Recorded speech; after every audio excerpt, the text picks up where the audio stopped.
So guys, what if Naruto and Femme Kyuubi secretly dating special movie?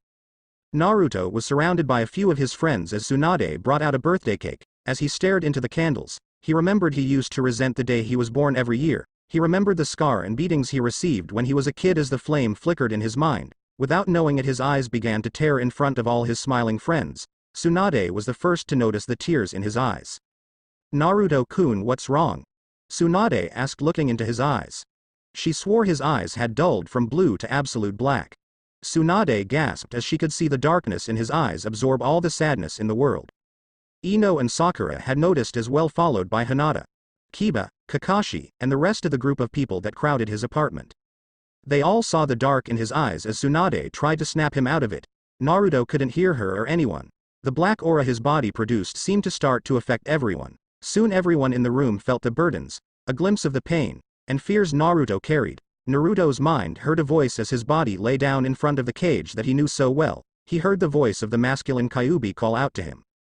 So the kid has returned. To what do I owe this pleasure?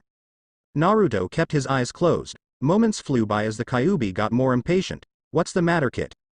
Cat got your tongue? If he doesn't, I'll be happy to take it from your mouth. The voice once again spoke as a pair of gleaming eyes watched over him. Hey kid, this may be your mind, but you're in my domain. And Naruto had enough. Naruto lunged forward into the cage and punched the Kyuubi in the neck. His anger clouded his judgment as he didn't notice the silky feel of the Kyuubi's fur as he gripped the fur to hold on. Shut up. Just shut the hell up for once. Naruto begged, crying into her fur. You got a death wish or something? Coming in here and attacking me like that? Kyuubi said, pissed off. Naruto continued to cry into the fur as his grip tightened on the fur. Answer me. Kyuubi demanded as Naruto's mind was nearly ready to break. It's all your goddamn fault, you asshole fox, Kyuubi growled at him.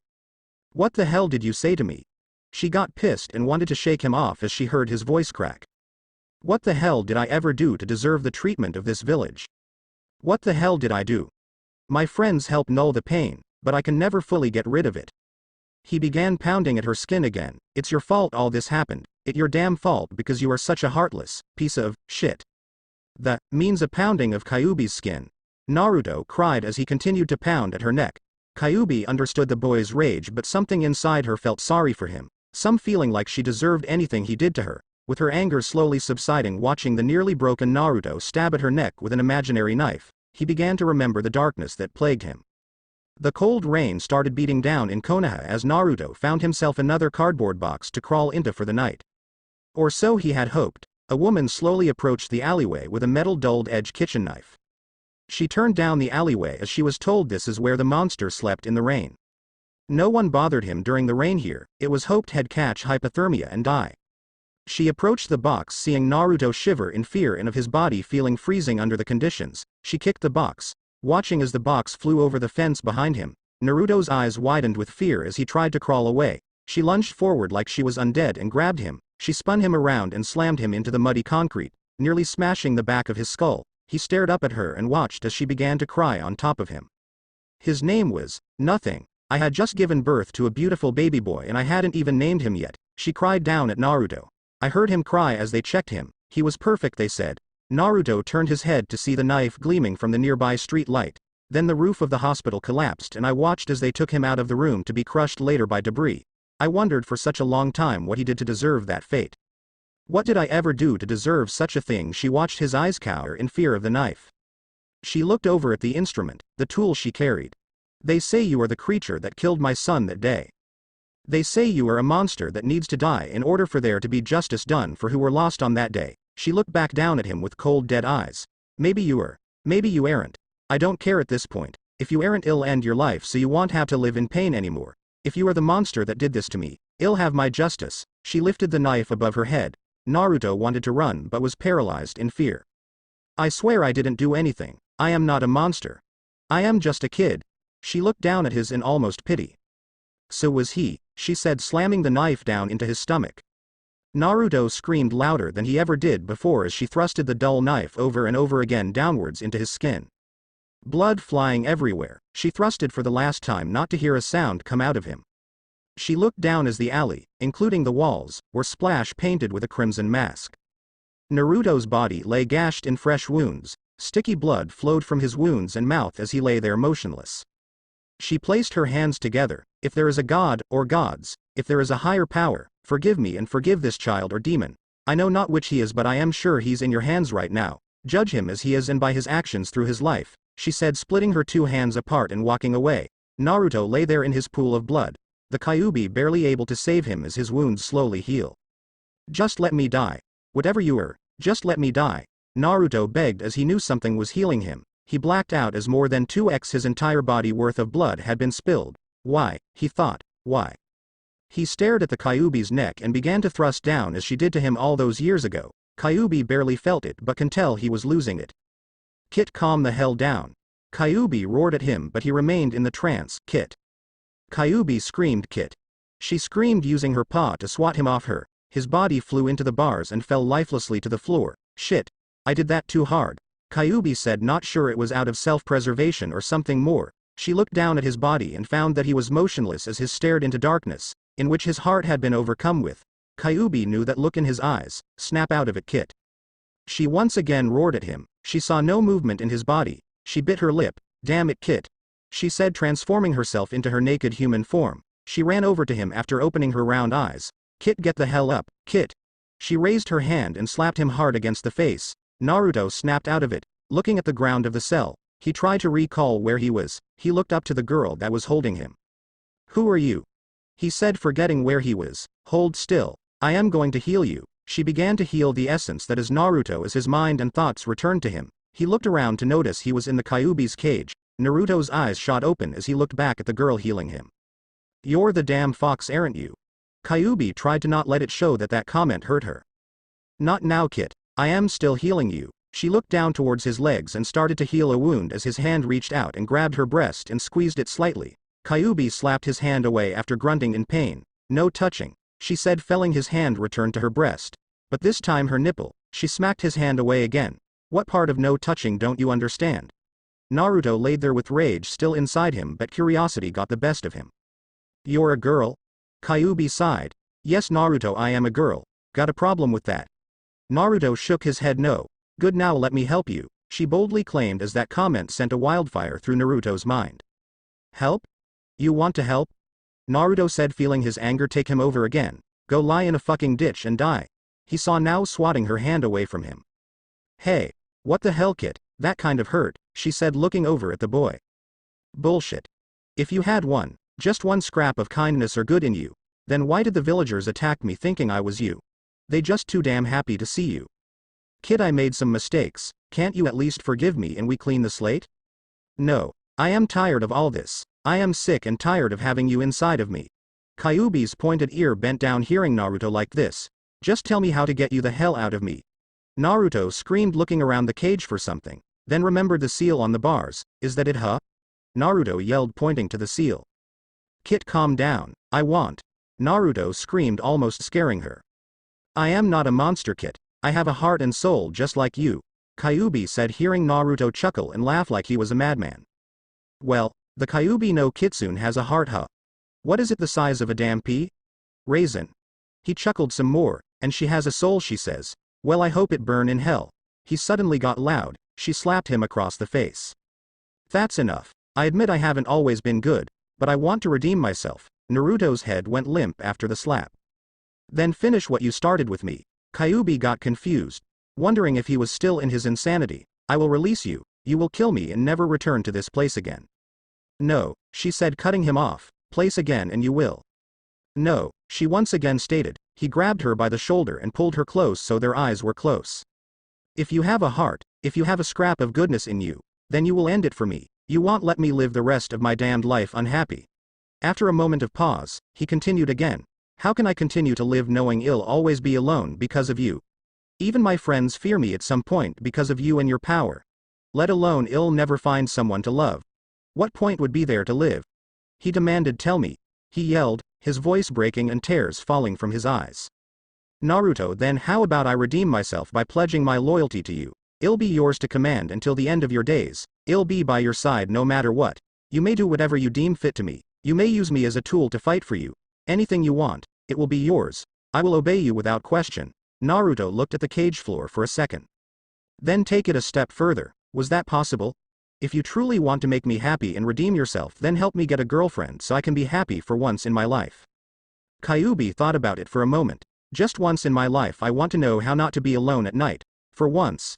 Naruto shouted. Kyuubi was somewhat hurt that he never considered her to be there for him, but at the same time knew she knew what she was and most of what she had done. She wasn't a saint and did try on many occasions to kill him. She sighed.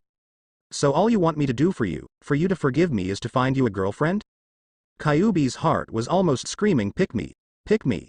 Naruto nodded. Kyuubi's life was empty too. She wanted to be human. To live and love, not be some monster that everyone is afraid of. It is what made her heart love Naruto so much. He would demand things of her. Never afraid of her, he would barge into her cage like he was king. And to her, he was. She loved the fact she wasn't feared for once in her life. In return, she would give Naruto what he wanted, her power. After he left her, every time she wondered just what kind of boy he is. As the years went by, he came often demanding her power or sometimes asking. She almost enjoyed giving it to him as a reward for being so brave. She wanted to date this boy. She wanted to know everything that she didn't already know. She wanted him. Will you do it?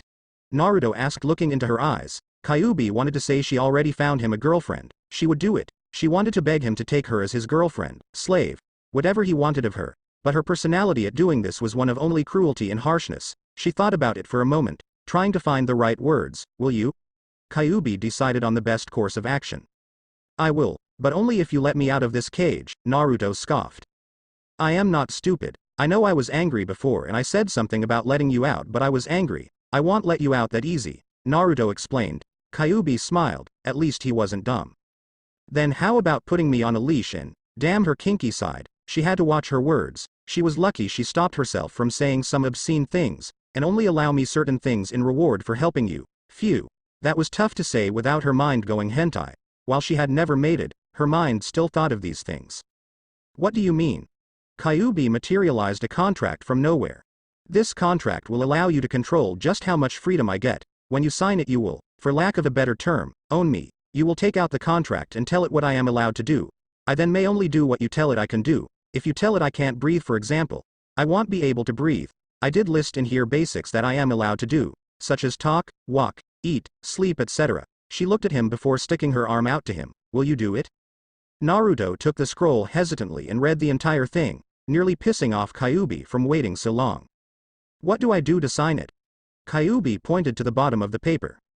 Sign it like you would a summon contract and then issue the command word of activate. Naruto put his name down first, then placed his bloodied hand down on the scroll. He looked up at Kyuubi before issuing the command word. Activate. He watched as his blood glowed as it became sealed in the paper itself. Then a small symbol of the fox appeared above it, also in blood, but not his. Kyuubi felt the change occurring as her body reacted to the deal they had struck. She looked down at him, still kneeled over the contract. May I ask you to let me out of your body now? She asked, putting on a smile. Naruto thought about it for a moment. What could it hurt? She was already bound to him. So how do I do that? Like I said before, tell the scroll what I am allowed to do, but only you are allowed to tell it. Naruto looked down at the scroll. Scroll thing. The Kyuubi no Kitsune may leave my body in the seal, but only when I let her. The scroll glowed. Naruto smiled but turned around as he heard the emergence of fire on the cage itself. He watched as the seal on the cage burned away and was replaced by a new seal. He turned back around to Kyuubi, who had a smile on his face. Can we finish this outside, please? I'd rather not be in the place anymore. I've seen too much of it. Naruto nodded and they found themselves outside his mind and body. Naruto returned to see all his friends gathered around him. You're finally awake, Tsunade said with a large sigh. I was worried about you there. What happened? Before Naruto could let words ring from his mouth. I can answer that, Kyuubi said, drawing the attention of all Naruto's guests as they turned around to see a 6'11" naked woman. Every guy in the place fainted from a fountain of blood spurting from their noses as the girls' mouths dropped at the naked sight. Tsunade was the only one to notice that her round crimson eyes with slit pupils with hair of orange and red weaved beautifully into a long thick hair that put any fiery red head to shame. She stood arms crossed against her nipples. Kiba smelled that she reeked of foxes, which either meant she was a fox or bathed with them. Kiba never thought of the correct answer but was forced to decide to confront her about it. So just who the hell are you? You smell like foxes and you body is. Kiba sniffed one more time. Kiba blushed at what he smelled. She was aroused and furthermore, she was near leaking. None of you need to know who I am. Just know that Naruto is my primary goal. she said, trying to walk forward but was stopped by a kunai to her throat by Tsunade. Why do you want to get in my way? Kyuubi asked, getting pissed at the reception she was given. Who do you work for? Tsunade demanded, putting the kunai into her throat on the verge of breaking skin. Kyuubi growled, which made Tsunade realize she wasn't just another woman as she slit her throat to find a shadow clone. How the hell does she know that? Kyuubi laughed, re-emerging next to Naruto. Because Naruto here taught it to me. Tsunade looked at Naruto like she wanted to rip off his head for teaching an enemy ninja, or whatever she was, such a forbidden jutsu. Ba-chan, this isn't what you think.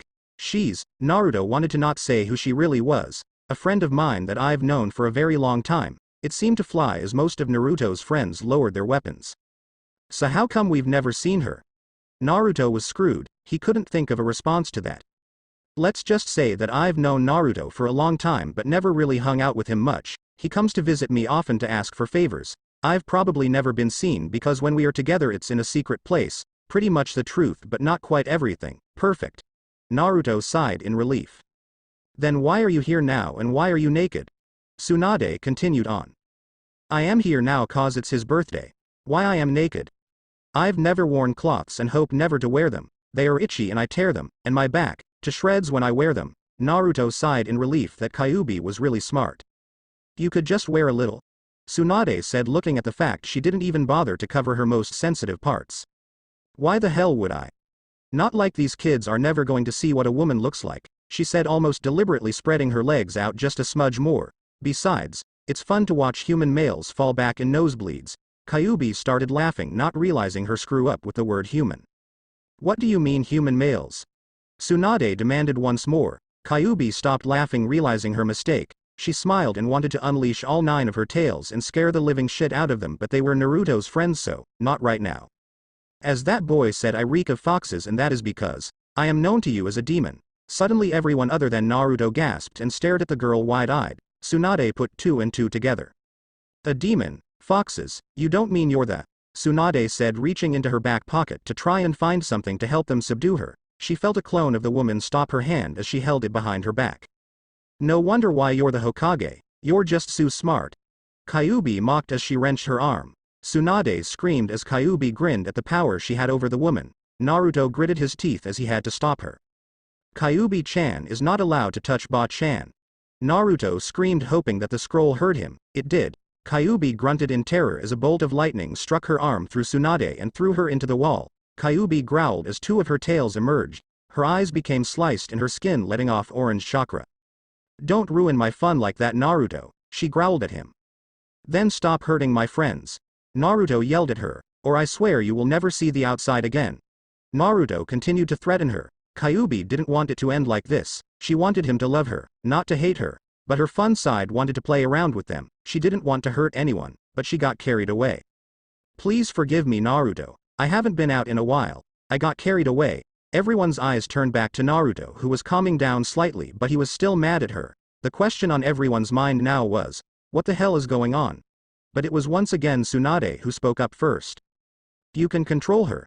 Tsunade said, making the connection between his wording before and her response to it, along with the fact after he said it she was thrown into a wall and blamed Naruto for it. He can control what I can and can't do. His father made sure of that, Kyuubi said, drawing the attention back to her, and this time without tails or chakra hovering around her. He told me so on the day he died. Flashback. Minato stood on top of Gambunta finishing the preparations for sealing the Kyuubi away. He knew that the 9-tailed fox couldn't die while on this realm of existence.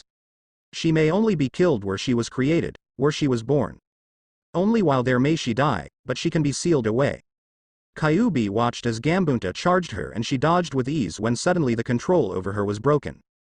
She now stood confused as to what was happening. She remembered something happened, then nothing. There was nothing to explain why she was bloodied and in this world. She saw as Minato screamed as she felt her very being ripped as she was pulled into a newborn child with yellow hair. Jiraiya was too late to give Minato the message about her. It was done and there was nothing he could do to stop his death. Jiraiya swore on that day he would bring the person responsible for this down. Jiraiya ran to the place where Minato and Naruto lay side by side in the rubble of a ruined building outside the Leaf Village that Kushina and Minato would go to have a nice relaxing, romantic evening. Forgive me, Naruto-kun. I am not going to be around you to see you become the great man I know you will be. Your mother and I saw so much potential in you the day you were born. We had such dreams and hopes for you. We wish we could have been there for you. I only wish that you were old enough to hear this. Minato noticed Jiraiya standing outside the rubble. Minato-sama. The kyuubi was being controlled. She wasn't doing this by choice, Minato smiled. I already knew that. Jiraiya grew wide-eyed. Then why did you? Jiraiya wasn't sure what to think right now. Because she will help him, she must help him. When I learned of the kyuubi's attack, it sounded nothing like what she would do. The Nine Tails can get enraged, but out of the blue like this was too strange. I figured whoever was controlling her must be an Uchiha. They hadn't really liked us very much lately, but at the same time their brothers and sisters were in the fight as well. They died, so I wondered who could it be. The only way anyone would ever know would lie in my son. She knows the answers, it is why I sealed her in my son. He will not be her jailer, but her protector. He will guide her and make sure that next time we are prepared against such an attack. She will do this because she will be with him. We expect great things from you, Naruto-kun.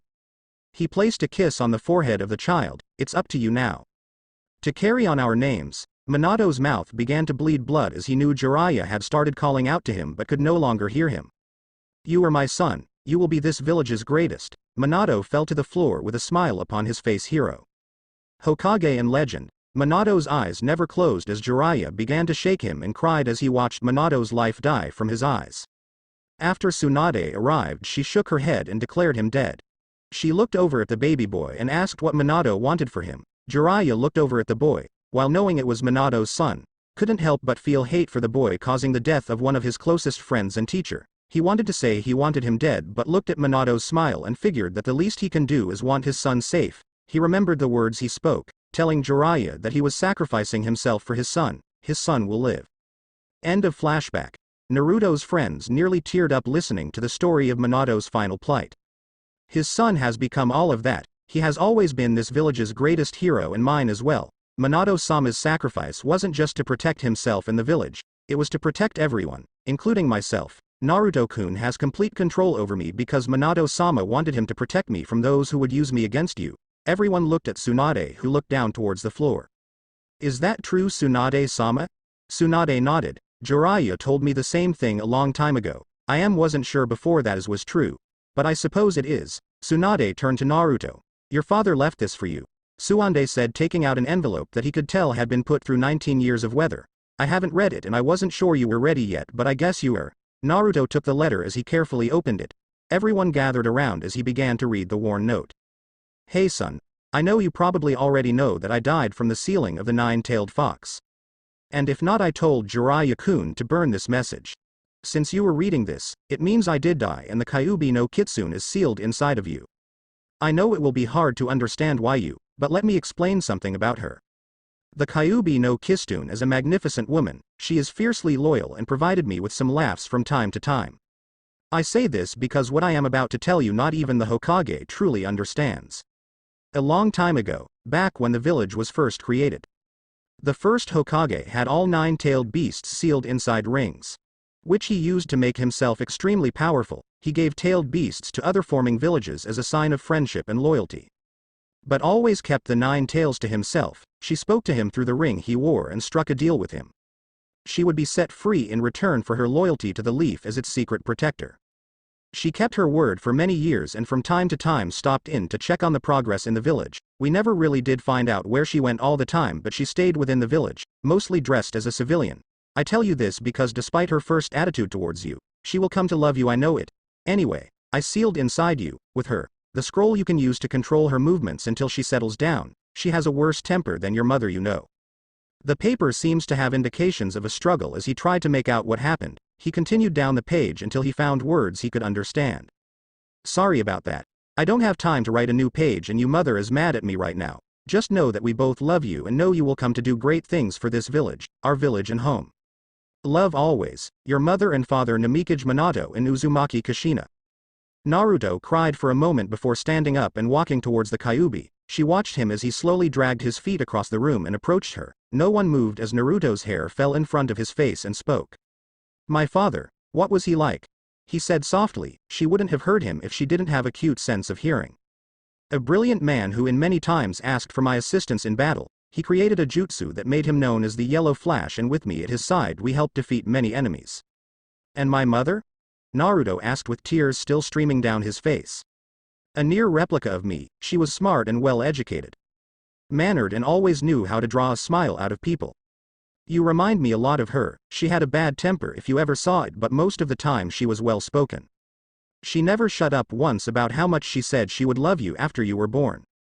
She would always rub her stomach and say that she felt your very life inside her, and that would brag how he would become such a noble and respectable man like his father. She paused to watch it soak into Naruto's mind. She then smiled and chuckled. Everyone would tell her she was crazy, but she was right after all.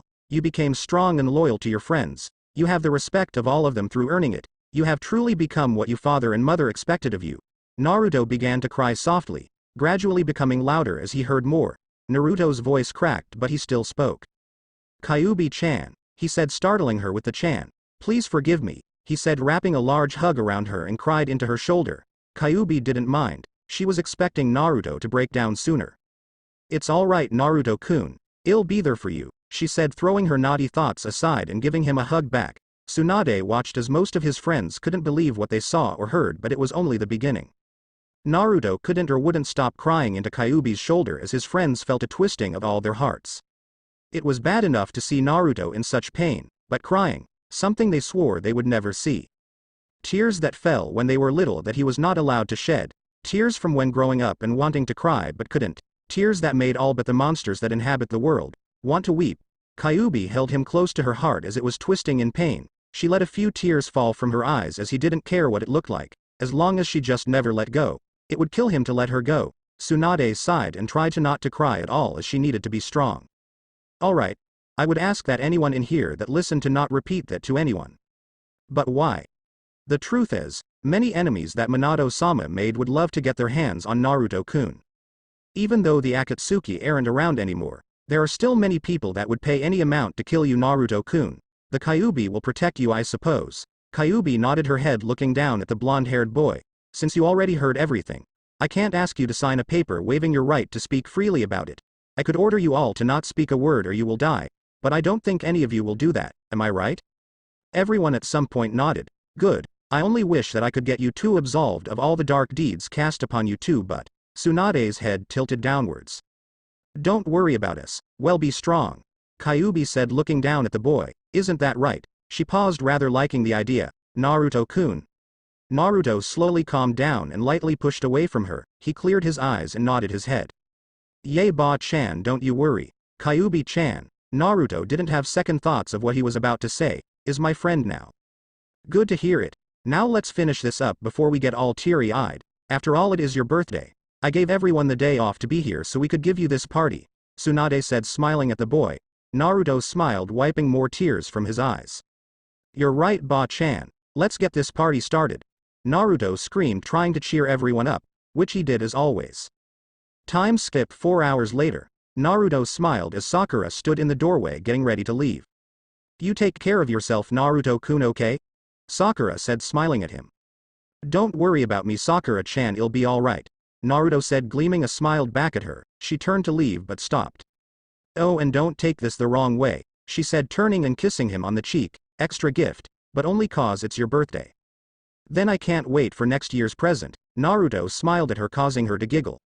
Well, see, she said, turning and leaving. Bye. Naruto felt his cheek and smiled softly. He closed the door and turned around to see the Kyuubi. He snapped out of his dream and focused on Kyuubi. What's going on, Kyuubi-chan? He asked as she looked at him with a frown on her face. Nothing, just nothing, she said, letting her pride get in the way of how she felt again. Oh, alright, then how about we go to bed? Naruto said, nearly throwing Kyuubi in a sexual frenzy. What? She said, looking over at him, walked towards the bedroom.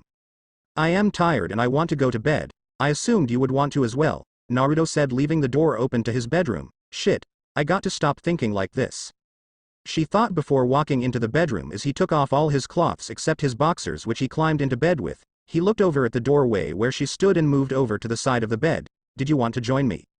Naruto asked innocently. Keep talking like that, kid, and I swear.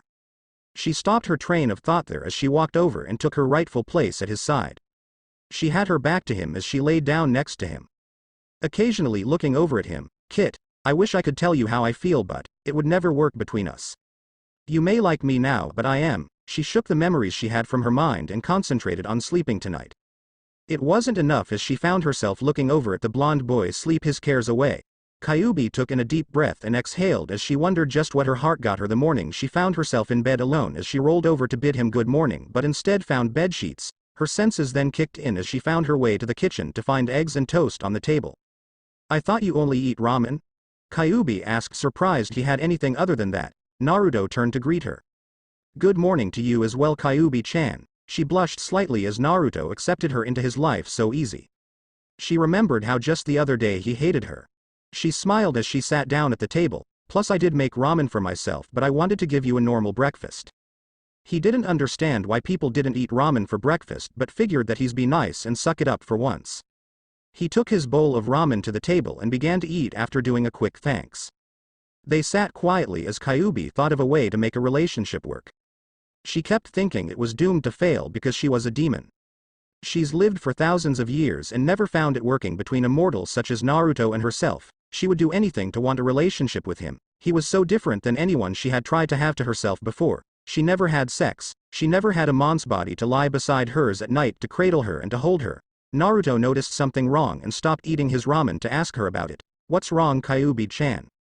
Kyuubi looked at him, noticing she hadn't eaten her breakfast he made her. "I was just thinking." She couldn't say it. She couldn't do it. She couldn't tell him how she felt. She could tell him how much she wanted to jump across this table and hold him and beg him to take her as her boyfriend. She did get an idea on what to do to get it though. "On how I promised you I'd help you get a girlfriend. I want to take you shopping today to get some new clothes." Naruto smiled and scratched the back of his head. "Oh yeah, you did promise me that," Naruto said cheerfully. "Thanks for reminding me." They finished their meal in relative silence. Kyuubi put on some of his clothes that covered her skin up. That's really all that could be said. She didn't bother to wear his boxers, so the lining of one of his baggy pants kept rubbing up her crotch, making her agitated. She wore an orange and black t-shirt that had her two nipples poking through the shirt. Naruto nearly got a nosebleed at staring at her nipples. She cleared her throat but secretly blushed and enjoyed him looking at her body. It made her feel like he wanted her, which gave her hope. Naruto blushed and tried to stop staring at her. "So when are we going?" Naruto said, trying to think of something else. "Well, I am going to need some cloths as well if that's alright with you." Naruto nodded. "Of course." Kyuubi thanked Kami because she was going to be able to get some comfortable clothes that didn't make her want to jump on Naruto to relieve her tension.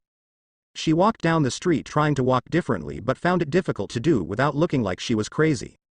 She put on a smile and wanted to cry, feeling the inside of his pants rub against her sensitive nub.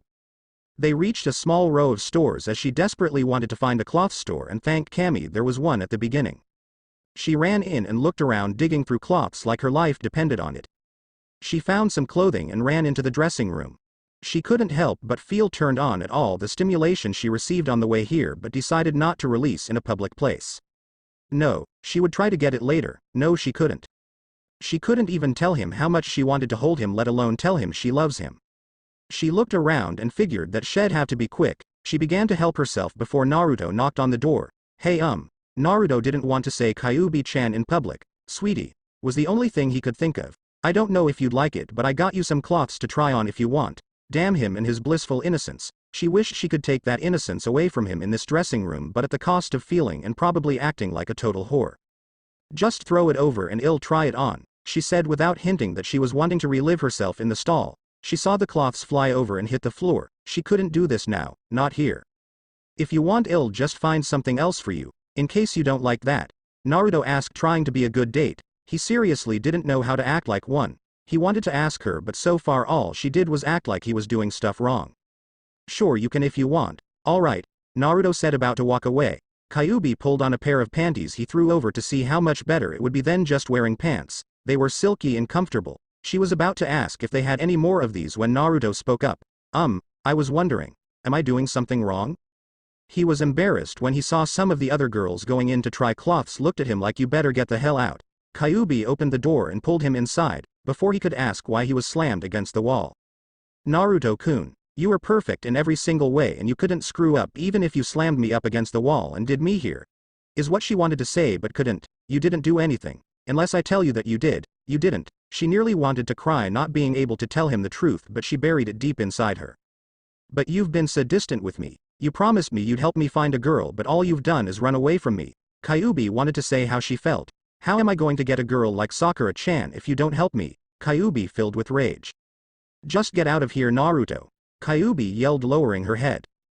But you, out, she screamed, nearly slamming him through the door. Kyuubi watched as Naruto ran away from her. She fell to her knees and began to cry. Damn it, she said, realizing she let her pent-up emotions get a hold of her. She cursed herself some more before standing up to run and find him. She searched all day trying to find him after promising the store clerk to pay her back for some cloths. Kyuubi felt like shit, she couldn't find him anywhere. She headed back to his apartment where she found his door unlocked and him sleeping on the couch. She saw the dried tears on his cheek and felt guilty about putting him through all this. She noticed he had a light blanket over him and wanted to wake him up but felt it better to just leave him be. I am such a baka. I am hurting him more than helping him. She watched him sleep for a while before feeling like she deserved to be locked up inside him for another 19 years. She turned away and started heading towards the bedroom.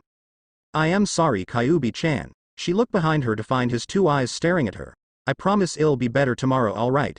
He said, nearly bringing tears to her eyes. You baka. I screwed up. She wanted to say she was sorry but it came out all wrong. Whatever, just be ready tomorrow. Naruto nodded and pulled the covers back over him. I left you the bed because I know I screwed up. She was lucky she shut the door after hearing that because she fell to her knees and covered her mouth. She began to cry lightly as she heard him toss and turn on the couch. I want to tell him so bad. I want to, but every time I try I think of how much it hurt trying to get into a relationship before. She became so deep in thought. Nearly an hour passed by before she heard him snoring in the other room. She turned around and peeked out the door to find him lying down in the most uncomfortable position. She looked at the floor and closed the door. I am hurting him too much. I have to get him someone. I have to give him a girl to love and never think of me again. Kyuubi said, lying down in the bed. It's the only way. Kyuubi fell asleep sometime later. Morning. Kyuubi felt the sun shine on her face as she rolled out of bed and rubbed her eyes. She walked over to the door and opened it. She was determined to start to really train him on how to make a girl like him. She looked around the room and found a cold breakfast on the table with a note. She walked over and began to read it. Dear Kyuubi-chan, I don't know if you want me calling you Chan or not, but I am going to use it for right now if that's alright with you. I am sorry about last night and I wanted to make it up to you with breakfast but you were asleep. I didn't want to wake you up so you were mad at me. I left to find you some cloths and pay the clerk the shopping bill you left with yesterday. I would ask you to stay here until I return but I don't want to make you madder at me than yesterday, so I'll be back when I can. Uzumaki Naruto. Damn it. Damn it. Damn it. She screamed, realizing just how much she hurt him. She banged on the table, sending food everywhere and nearly splitting the table in half. She cried as she felt worse than shit making him feel like this. Forgive me, Naruto-kun. Forgive me. She had to find him and tell him to put her back in her cell. She couldn't take any more of this. She ran off to find him. To Naruto. Naruto was passing by some shops in search of the perfect I am sorry gift. He wasn't sure what to get her. He noticed Tenten up the road opening up shop today. Maybe she might know what to do. He walked into the shop and found Tenten pulling out a large box from the back. She placed it down and wiped a small sweat from her forehead before noticing who came into her shop. Hey Naruto-kun, what's up? Tenten asked, watching Naruto look around the shop. Not much, but I was wondering if you could help me find a gift for someone, Tenten-chan. Tenten perked up her head. Girl or boy?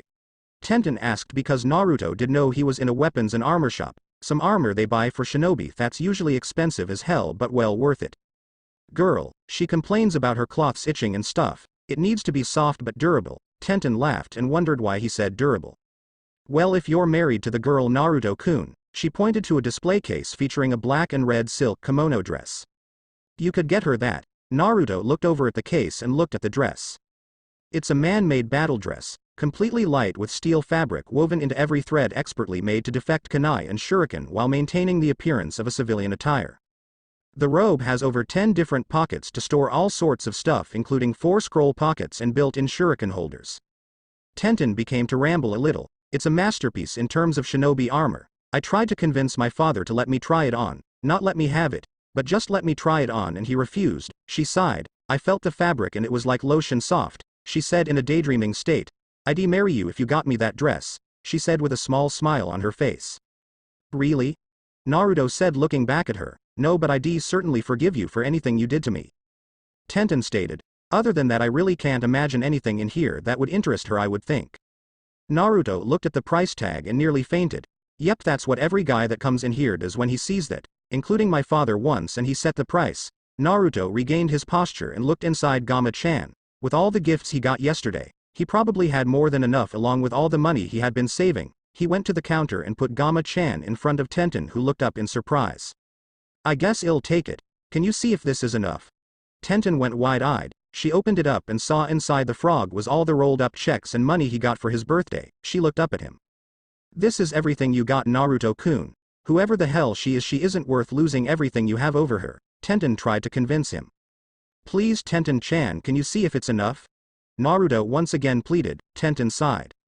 I guess I am not going to convince you otherwise. Naruto shook his head. Wait here and I'll get check it, and if you have enough I'll get the key for the display case. Naruto smiled. Thank you Tenten-chan. I hope she's worth it for you, Naruto-kun. She is. Naruto said, watching Tenten go into the back. Naruto felt bad about what he did yesterday. Obviously, he did something to make Kyuubi mad, but he couldn't figure out what. There you are. Kyuubi said, walking into the shop. Naruto turned around towards her. Oh hey. I want you to look at something, Naruto said, pulling her towards the display case. What do you think of it? Naruto asked while Kyuubi looked over the dress. Kyuubi was mesmerized by the dress. It's beautiful, Naruto. Naruto smiled. Well, I am glad you like it. Naruto wanted to surprise her with the news, but she looked down at the price tag first. She nearly fainted. It's too much, Naruto, don't worry about it. She changed her mind to Naruto, who was still smiling at her. Listen, about yesterday. I just wanted to say I am sorry about that. Kyuubi gasped as she found out it was still bugging him. I know I am a bit hard to deal with sometimes, but I just wanted to get a girlfriend so bad I got timid about the whole thing. I am not used to it and I promise I'll try and do better. He pointed to the dress. I bought it for you as a present, so show you how sorry I am. Kyuubi looked at the dress and then the price tag.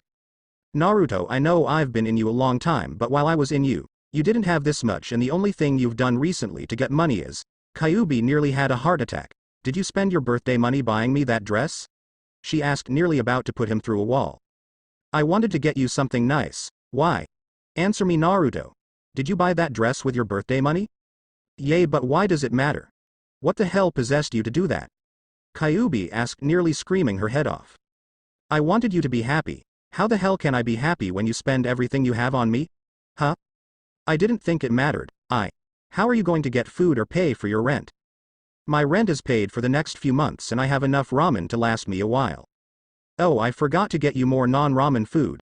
I promise I'll save up for a while and make it up to you. Kyuubi nearly snapped. All he thought about was her. Anytime he thought he did something bad, he would make it up to her. She nearly wanted to fall down and wish she had never been born. She wished that she never made him that deal so he wouldn't be so sad in spending all his money on her. She wished that she wasn't so damn obsessed with trying not to let him get closer to her that he got hurt. No more. I can't take this anymore. Just put me back in the seal. I've had enough of this. Naruto grabbed her. No, I won't. You need to teach me how to get a girlfriend. I promise I won't screw up anymore. Kyuubi grabbed his shoulder and rammed him into the wall. You don't get it, do you? You have never screwed up once. Naruto shook his head. That's not true. Yesterday you were. I screwed up and got pissed off. I took it out on you. You don't deserve me or anyone. Damn it. She screamed, letting him go and turning around to make sure he didn't see her cry. Naruto didn't make a move, in fear that he once again was doing something wrong. All she said was it wasn't his fault, but then why was she like this? Kyuubi-chan, I don't care what you or I did, I just want you and me to be happy. Isn't helping me find my girlfriend so you no longer have to be inside me make you happy. Damn it, Kit. You still don't realize I am in love with you. I don't want to be out of you. I want to be by your side. Kyuubi screamed. If that was true, what was stopping her from doing that? Was it because she wanted to be his girlfriend? That would explain a lot, but if that was so, then why didn't she just come out and say it? Kyuubi-chan, are you in love with me or something? Kyuubi froze. He finally figured it out. Guess it wouldn't take much after my previous outburst. Kyuubi thought, staring at his eyes glisten in the light. If you can be honest, I am not good with reading other people. Naruto stared at her for a moment. Naruto-kun, you don't understand. I am a demon. Kyuubi shook her head. Yes. Kyuubi was slightly hurt at that comment. I don't care about that. Don't you know anything about me? I care about those who are precious to me no matter what they look like. Naruto watched her as she turned around in disbelief. Naruto growled at himself and stomped loudly towards her. She turned just around in time for him to tenderly place his lips upon hers. She becoming wide-eyed would be an understatement. It was like her eyes lit up with so much surprise that they looked like they were ready to fall out. Naruto didn't remove his lips. No, instead, he pushed her back into the wall she just slammed him into. Naruto broke the kiss, no longer able to deprive his lungs of air, and departed from her lips. Kyuubi placed her fingers over her lips as she began to pant, not because of the oxygen depravity but of the warmth inside her stomach that started twisting around. Shit. I swear, Naruto-kun. Acting cute and dating is much better than I thought. I can't believe my body is so willing to give in like that, she thought, thanking Kami that she found a use for panties other than hiding her crotch. So how was that? Naruto asked, still trying to catch his breath. Kyuubi smiled and looked back at him. It wasn't that great, a little sloppy. With some more practice, I can teach you to make a girl melt in your arms, instead of panting to breathe like you were trying to suffocate her. Naruto smiled. I guess that means that you will have to kiss me more often, huh? Kyuubi tried to hide the light blush on her face but nodded anyway. Naruto chuckled. Can't wait. This may be my chance yet. Kyuubi was about to teach him some more, but Tenten re-emerged with a key in her hand that Kyuubi wondered what it was for. Naruto smiled and looked at Tenten, who was smiling. Father said to give you a good deal for it. He said a minimum because he needs to make some money off of this, but not a load. Tenten threw back his wallet with it still pretty full. Plus it's going for a good home, so Tenten walked down to the case and opened it up. She carefully removed the kimono and held it in front of Kyuubi.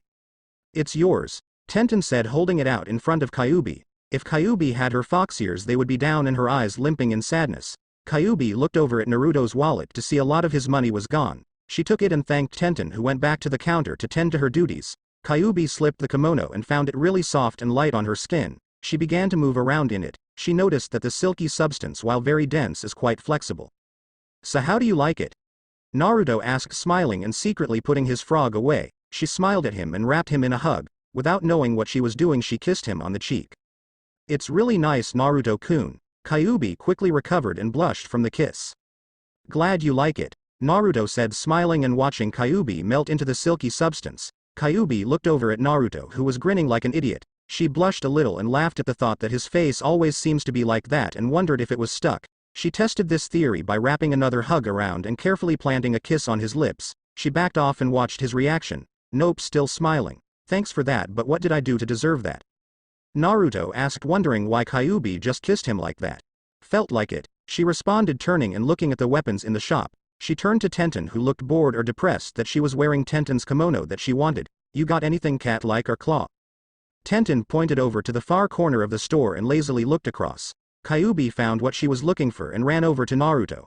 I want you to try this on. Naruto looked at the device. It had two long blades that stuck out of the top of a pair gauntlets-looking object, while underneath were two large holes that currently had loaded in two spikes. Naruto blinked at the object once, then twice. What is it? He asked, confused at why, but more confused at why she wanted him to have this. It's a high-density metal that will be good when encountering enemies in close range. It also has a built-in spike launcher as well as Sebon needle launcher for quick short-ranged attacks. Okay. Naruto started, but I still don't know why you want me to have it. Kyuubi gave a soft growl and a scowl at him. It's a great weapon, plus it makes you look more fox-like, my little foxy Naru-kun, she said, brushing up against him. Naruto was a little uncomfortable having her so close to him. It's not really my kind of thing, Naruto said, examining the piece of weaponry. Her words just now hit him. What do you mean, foxy Naru-kun? Are we on a date? Naruto looked down at her with a feeling he had never felt before. He knew not what it was, but knew it was there. Of course. What better way to help you than to take you on a real date? Kyuubi said, mentally adding, with me. Naruto scratched the back of his head and looked down at the weapon again. Oh right. I thought this was like a trial run or something. So the confession you gave earlier was one too? Kyuubi growled as Naruto looked confused but nodded. How do you think you will learn? Do you think there's some kind of handbook for this thing? Naruto was about to say something when Kyuubi continued. As much as people believe there is, there isn't. Every girl is different in terms of likes and dislikes, and you must learn what they are and fast. I'd like to say all girls like to know that you know a lot about them, so they feel a deep connection with you. I don't know everything about human women, but this is some of the stuff I've learned over the years, Kyuubi said, leading him over to the counter where Tenten was watching with an interest, considering it was Kyuubi who was running around in her shop. Naruto noticed Tenten nodding her head as what the Kyuubi was saying. It's true. I wouldn't like a guy who knew nothing about me or just knew my favorite color or anything. I'd need to know he truly knew me. What I liked, what I felt, and what makes me happy, Tenten said with a bit of suggestion on the word happy. Oh well. I guess I learned a lot about dating, Naruto said, looking down at the claws still in his hands. I guess I'll buy these, he said, paying for them and leaving arm in arm with Kyuubi. They got home without incident and Naruto changed into his normal bed attire of just boxers and crawled into bed. Kyuubi came in with nothing on. She then transformed into a small fox with velvet-like red-orange fur. She hopped up on the bed and made herself comfortable. Kyuubi-chan? Naruto asked, looking over at her. She picked up her head and looked over at him. I had a really great day today and I wanted to thank you for teaching me a lot today. Kyuubi smiled. No problem, Naru-kun, Kyuubi said, lying her head back down. Naruto blushed as he felt her lay against his leg again. Also, I just wanted to say you're really cute like that. Kyuubi was lucky she picked this form tonight. She would have been blushing to the point of full face red and a large smile, which still happened but less noticeable now. One bad side to getting a compliment like that while in fox form is that she began to, what could be called, purring. Naruto smiled and knew that would make her happy. This was only the beginning, however, for the both of them as she snuggled up against his legs. You're really cute yourself there, Foxy Naru-kun. Naruto woke up to find Kyuubi still sleeping on his leg. Naruto began to move slowly out of bed, trying not to wake the sleeping fox on his leg. Little did he know she had already knew he was getting out of bed, which put a smile on her face for what she was planning. Naruto looked back on the sleeping fox on his bed and slowly made his way to the door. He turned to see the fox still sleeping on his bed as he opened the door and began to walk through it while turning his head towards the kitchen. His eyes came within centimeters of a tall red-haired woman staring deep inside of him. Naruto took a step back in surprise. After a minute he calmed down. Hey Kyuubi-chan. What are you doing up? Naruto said, taking a look over at the fox still on the bed but with her head up.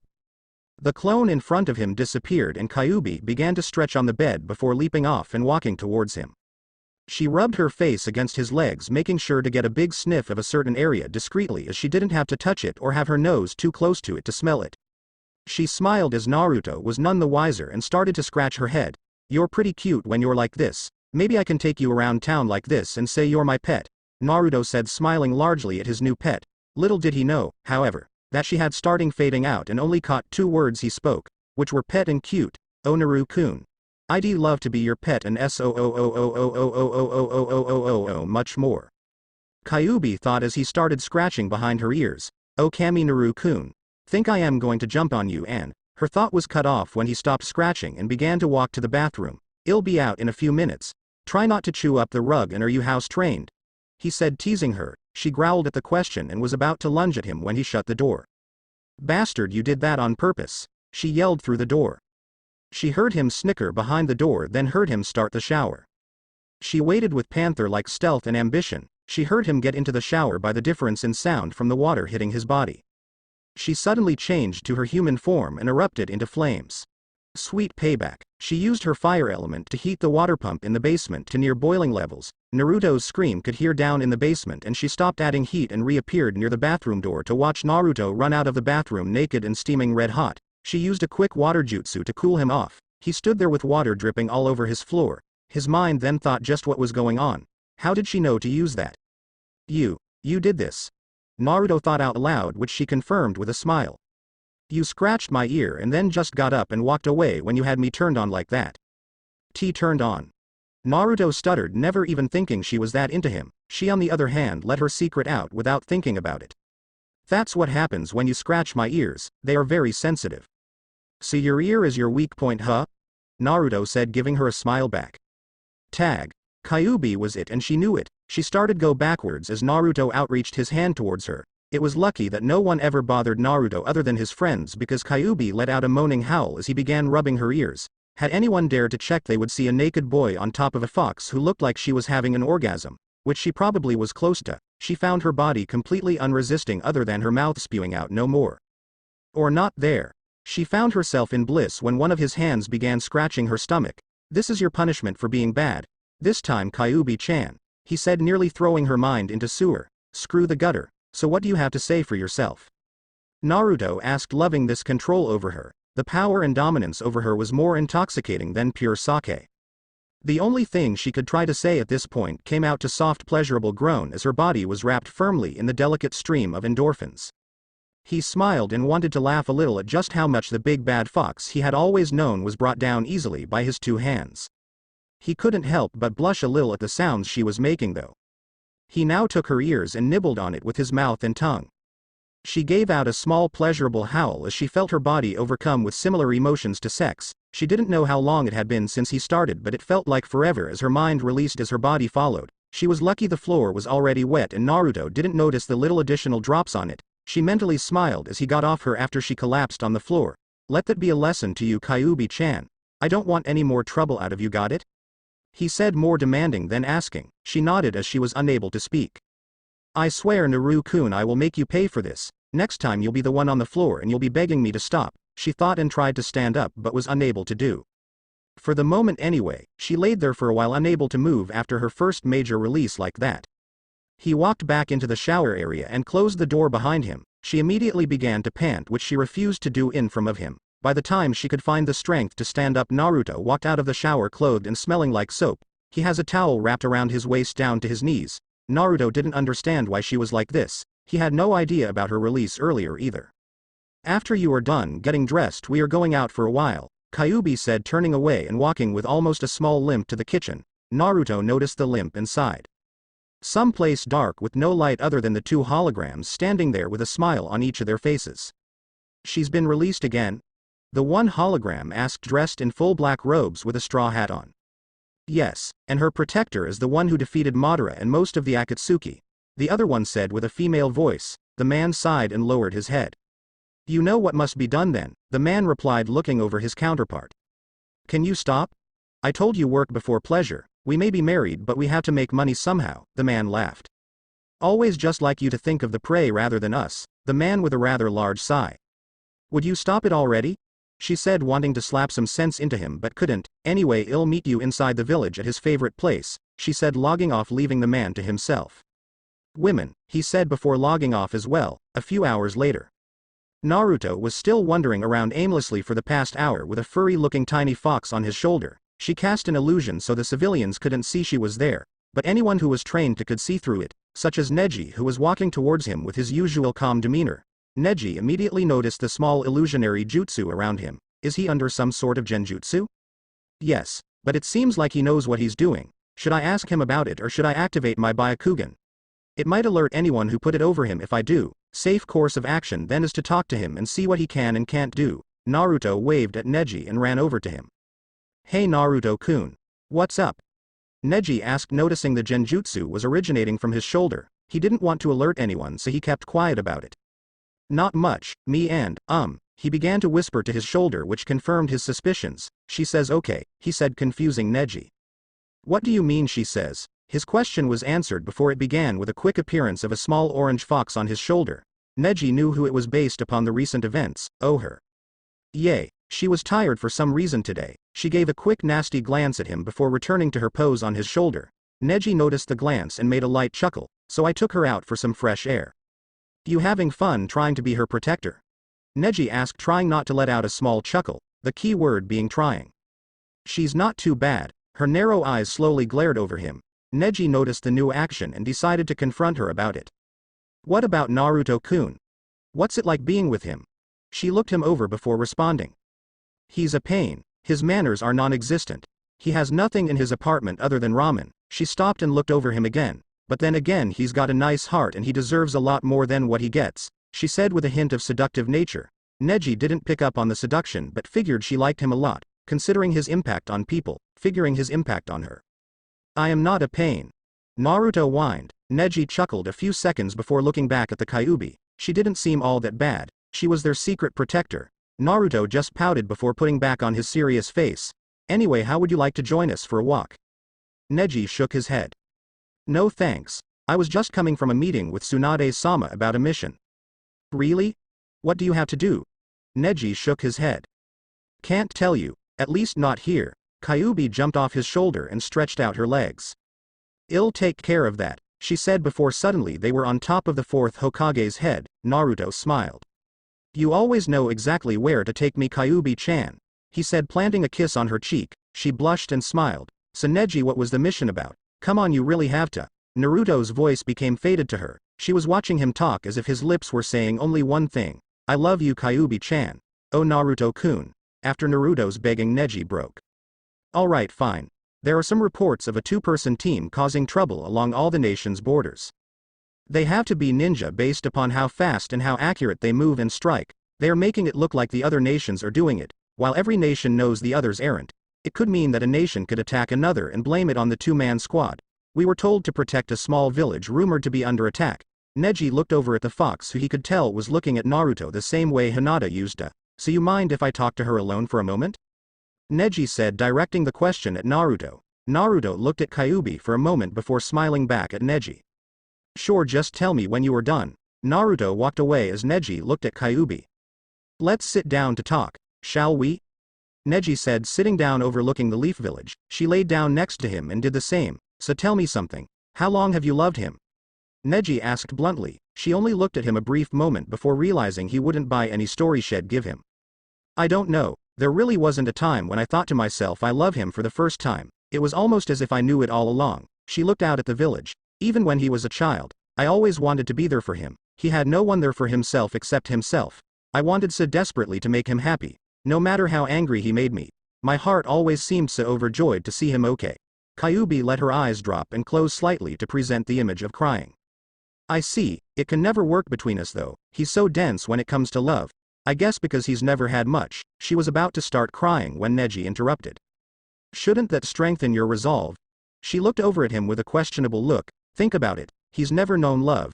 Tell him you love him. His heart is in horrible shape right now. Despite how he acts, he's really empty inside. Fill that emptiness and teach him what it is to love. Neji spoke with such a calm and understanding voice it almost made her want to run over to him and do it. You have to tell him. Neji and Kyuubi looked at each other eye to eye. Tell me what? Naruto said, laying down next to her. Her eyes began to shake in fear of being discovered. No, not like this. Not now. I am not ready. I am not ready. Before she could mentally continue, two kunai were launched at her, which she quickly saw and dodged, but Naruto crossed his arms and took a kunai in each arm. Kyuubi looked to see the two kunai cracking his skin as blood streamed from the fresh wound. I dodged it. Why the hell did you do that? If you had let those kunai go, they could have gone down into the village and hurt someone. Kyuubi looked over the edge at the busy streets. She saw the civilians and children walking around just below. Neji had already began to assess the situation so that they could prevent this from involving civilians. Neji began to look around. He was the only one around. No guards or anything. He must have been after one of them and his money was on Naruto. Kyuubi sighed and looked at the guy. He was no doubt strong, but the problem was how to make this end and not make it messy. She went into offensive stance and flung her tails at him with amazing speed. Even still, he dodged and countered with two more kunai, which she caught with one of her tails. She threw it to a safe location before looking back at him. Relax. I came here to issue a challenge to the keeper of the very beautiful Nine-Tails fox. If it wasn't for him attacking her, she might have been flattered. What do you want with him? The man laughed. I just said, I wish to challenge him in a one-on-one duel. It shall take place in 3 years from today. Naruto's face vaulted. So let me get this straight. You came all this way to tell me in 3 years you want me to fight you? Naruto asked, pointing a finger at him. Yes. I give you ample amount of time to get ready and learn anything your father left you. Naruto let loose a small quick gasp, as did Neji. How the hell did you know about my father? Naruto demanded. The man chuckled before explaining. Your father made many powerful enemies, including an old friend of his from the old Whirlpool country. I was planning to give you time until you were his age, but then I don't think he could wait that much longer for this fight to happen. Since it is a duel, I suppose there are stakes? Neji interrupted. The man looked at the Hyuga. Yes, well, I was going to get to that eventually. The man turned his attention back to Naruto. The stakes are simple. If I win, then the great Kyuubi no Kitsune will become mine. If you win, all your father's old enemies disappear and you are safe from them, and trust me, there are a lot of them. Naruto looked over at Kyuubi a moment before turning back to the man. How can you guarantee this? Neji spoke up. It all seemed to perfect. Simple. Most of his father's enemies gave up a while ago from our organization. We were about to give up as well when we heard about this Uzumaki Naruto everyone kept talking about. When we dug deeper, we found he was indeed his son. We then came with a pact, since most of us were tired of grudges from so long ago, that we would make you this offer. We duel you. In exchange for a chance of our revenge, you get a chance at your freedom. If we lost, we all agreed to just give it up. It was no longer worth the lives of anyone else. The man looked at Neji, satisfied?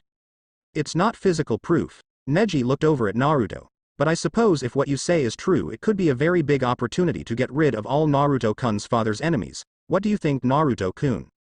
No way am I going to risk her life like that. She's the village's secret protector. The man laughed and looked over to the kyuubi as she looked at Naruto and grasped her heart. Is that really all I am to you? She thought a little heartbroken. She's also someone very precious to me. This jump started her heart as it began to race listening to him speak. She's loyal and kind. She used to be someone that I hated and despised, but now she's one of the few people who are always in my heart. The man turned his attention back to Naruto, who was giving this heart-filled speech. She too suffered like I did. We have that in common. Naruto's eye drifted downward slowly before swooping back up at him. That's why I won't just sit here and agree to her life. She's always a part of me and always will be. Kyuubi tried not to show it but let a fluttering heart-filled smile run across her face along with a few tears. It rekindled her emotions for him again and she stood up. Naruto turned to see her in naked human form with tears streaming from her eyes. He stared into her eyes, her very soul of emotions. She wrapped her arms around him so tight yet so gentle, as if an angel had levitated down and wrapped its arms around him. Her arms began to feel like they were melting away his outer layer. His fears, his pain all seemed to escape through the cracks in his walls as if she had cracked open a window in a space shuttle orbiting Earth. I love you so much, Naru-kun. I couldn't imagine a day without you. The cracks spread over his body, threatening to break. I never want to let you be lonely again. Crack, crack, crack, crash. The walls came crumbling down as Naruto wrapped his arms around her. I love you too, Kyuubi-chan. He yelled with tears now streaming down his face. They stood there hugging and crying into one another with no regards to the man making the offer. A woman suddenly appeared behind him and wrapped her arms around him. Ah, they are in love, the woman said in his ear. Maybe we should leave them to their privacy. We can always come back later and finish telling them. The man seemed to object but in the end was nearly dragged away by the woman. Neji's attention towards the man was replaced by the sight of Kyuubi and Naruto in a deep passionate kiss. The two stood alone in their own world as their chests seemed to resonate with pure joy as their hearts fused in a swirl of love and delight. His kiss was still sloppy but there was just too much passion that it was hard to care if it was. She was just too much into the kiss. Their lips would part slightly to grab quick breaths to never stop the kiss. It was an exchange of their love without words. Neji stood there and tried to clear his throat to interrupt the two but it was in vain. Fire began to appear around them slowly. Neji activated his Byakugan and saw it was the fox's chakra getting ready to teleport them. Neji was about to stop them when they were both enveloped in a raging inferno of red and orange flames. Neji watched as there was nothing left of them other than a small burn mark where they just were seconds ago. Naruto and Kyuubi reappeared in Naruto's apartment and without having parted lips at all, she began pushing him back into the wall until Naruto grunted at the hard impact. His mind ignored the pain because it was enveloped in a completely overwhelming sensation. Kyuubi broke their kiss finally as she stared into his blue eyes. Say that you love me again and you want me and I swear by Kami you will. Tell me you want me to keep my promise by becoming your girlfriend. Say it and I swear by Kami you will never be alone again.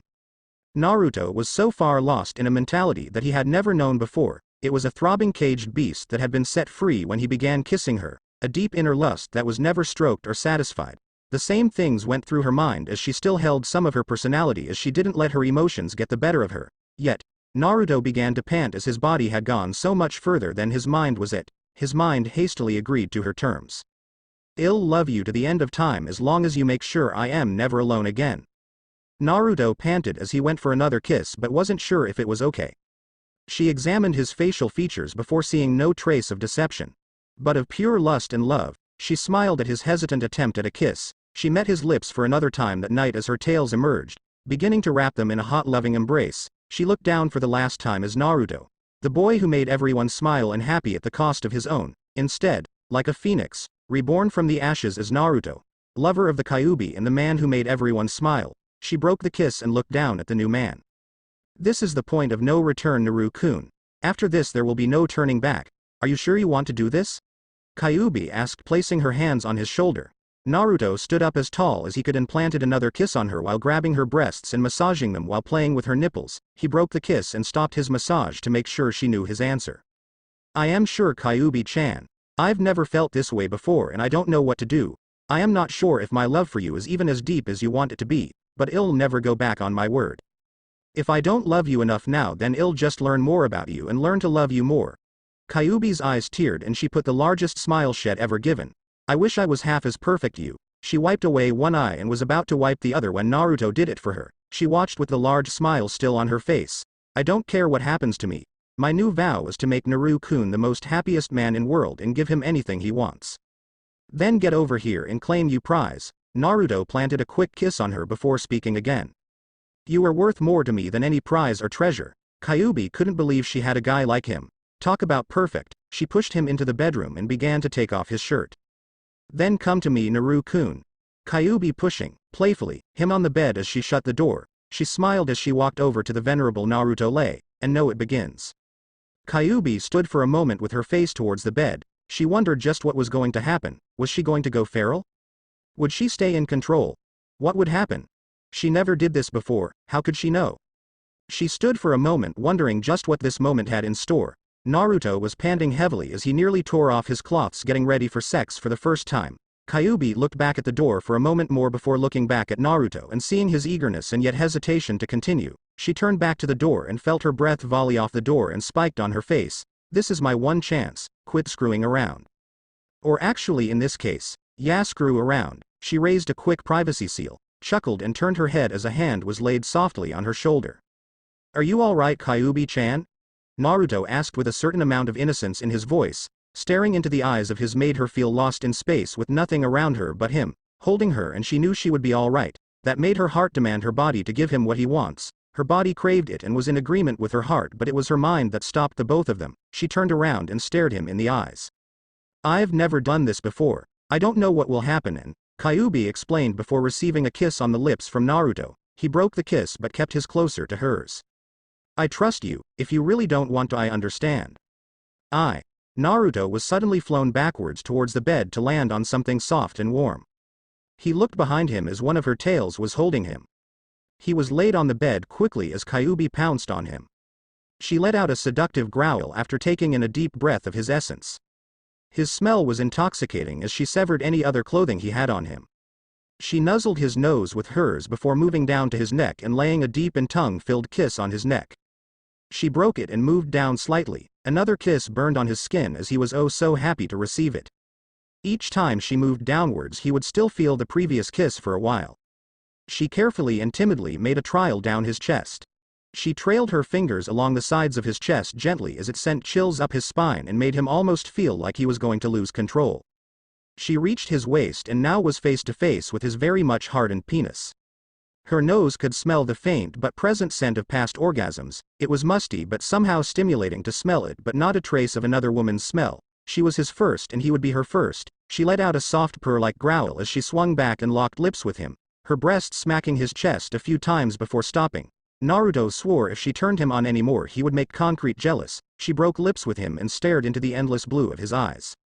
"Naruto-kun, I am getting tired of all this foreplay. My kind is not used to such erotic games, but I did it to make you ready." She placed her hand over his hardened penis, "and judging by this you are. So what do you say?" Naruto smiled up at the girl who loved him with all her heart.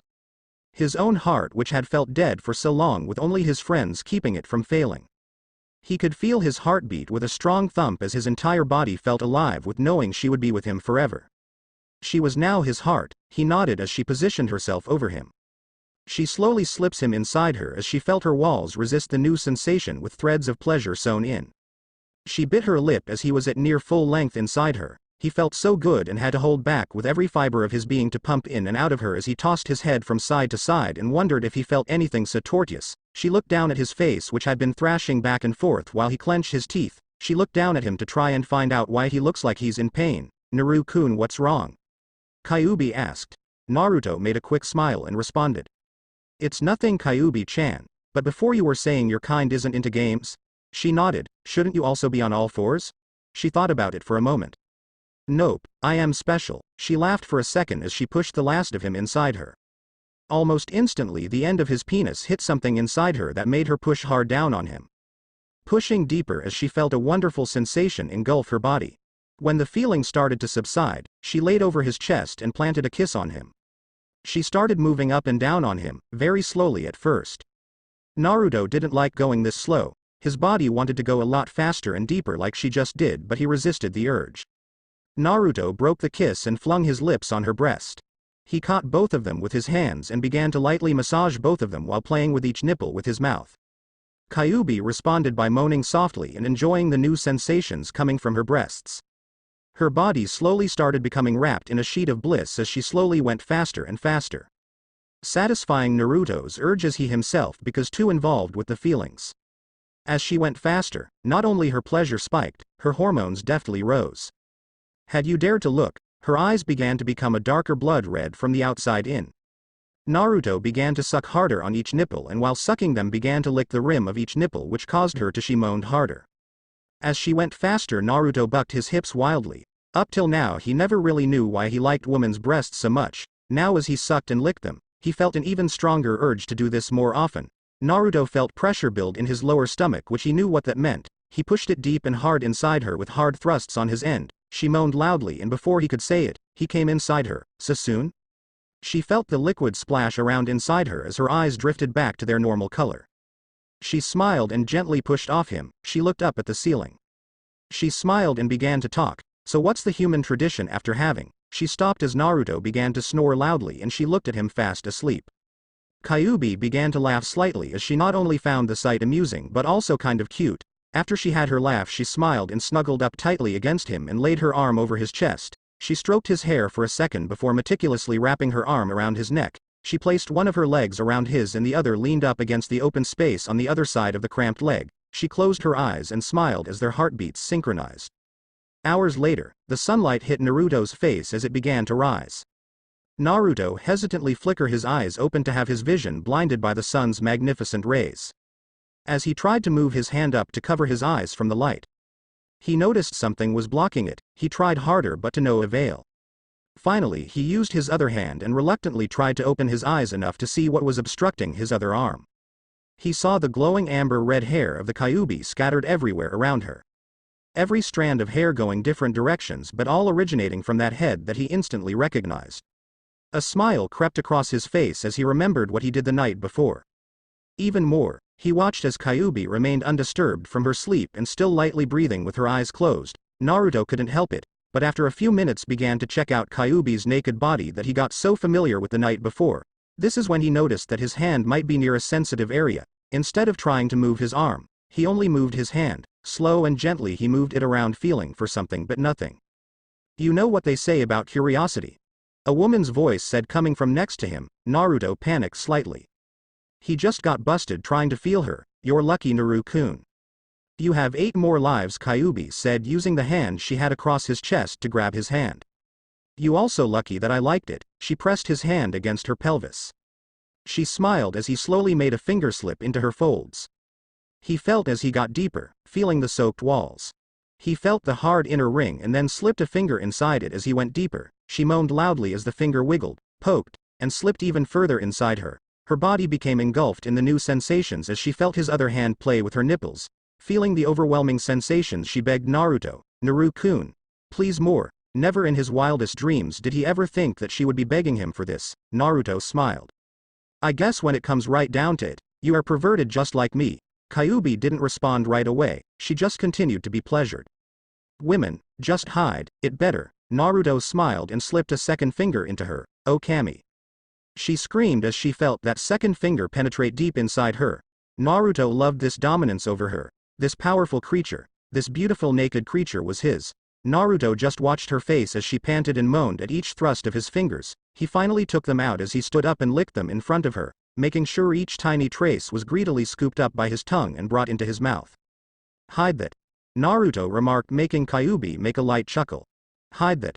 Kyuubi said, making Naruto look down at his stiff penis. Naruto looked up at the Kyuubi as she, on all fours, crawled on him and stared at it closer. Talk about perverted. She said, lightly grasping it in her hand. She began to use her thumb to massage the head. What to do? What to do? Kyuubi toyed with him. After another moment she began a jerking motion as she used her other hand's finger to softly pat her lips. She toyed with him. She pretended to move it around and examining it. All the meanwhile Naruto felt this overwhelming urge to beg her to quit toying around and get on with it. He knew, however, that would be letting her win. Naruto bit his lip, hoping it would make not begging her easier, but to no avail. However, his wish was answered and she stopped. Get dressed. Someone's here. Naruto quickly rounded up some cloths and threw them on. A few moments after she said that there was a puff of smoke which a certain silver-haired, one normal-eyed ninja stood before them. Yo. Kakashi said, making his grand appearance. Kyuubi just snorted. What do you want? Kyuubi said, hey now, that's no way to treat a guest now, is it? Kakashi asked rhetorically. Kyuubi responded with a simple HMN. Kakashi could tell the only real person she liked was Naruto since she was only kind to him. Anyway, I just swung by to give you the message that Tsunade-sama has a mission for us. This perked Naruto's attitude up. Do you know any of the details, Kakashi-sensei? Naruto asked to only receive a head shake.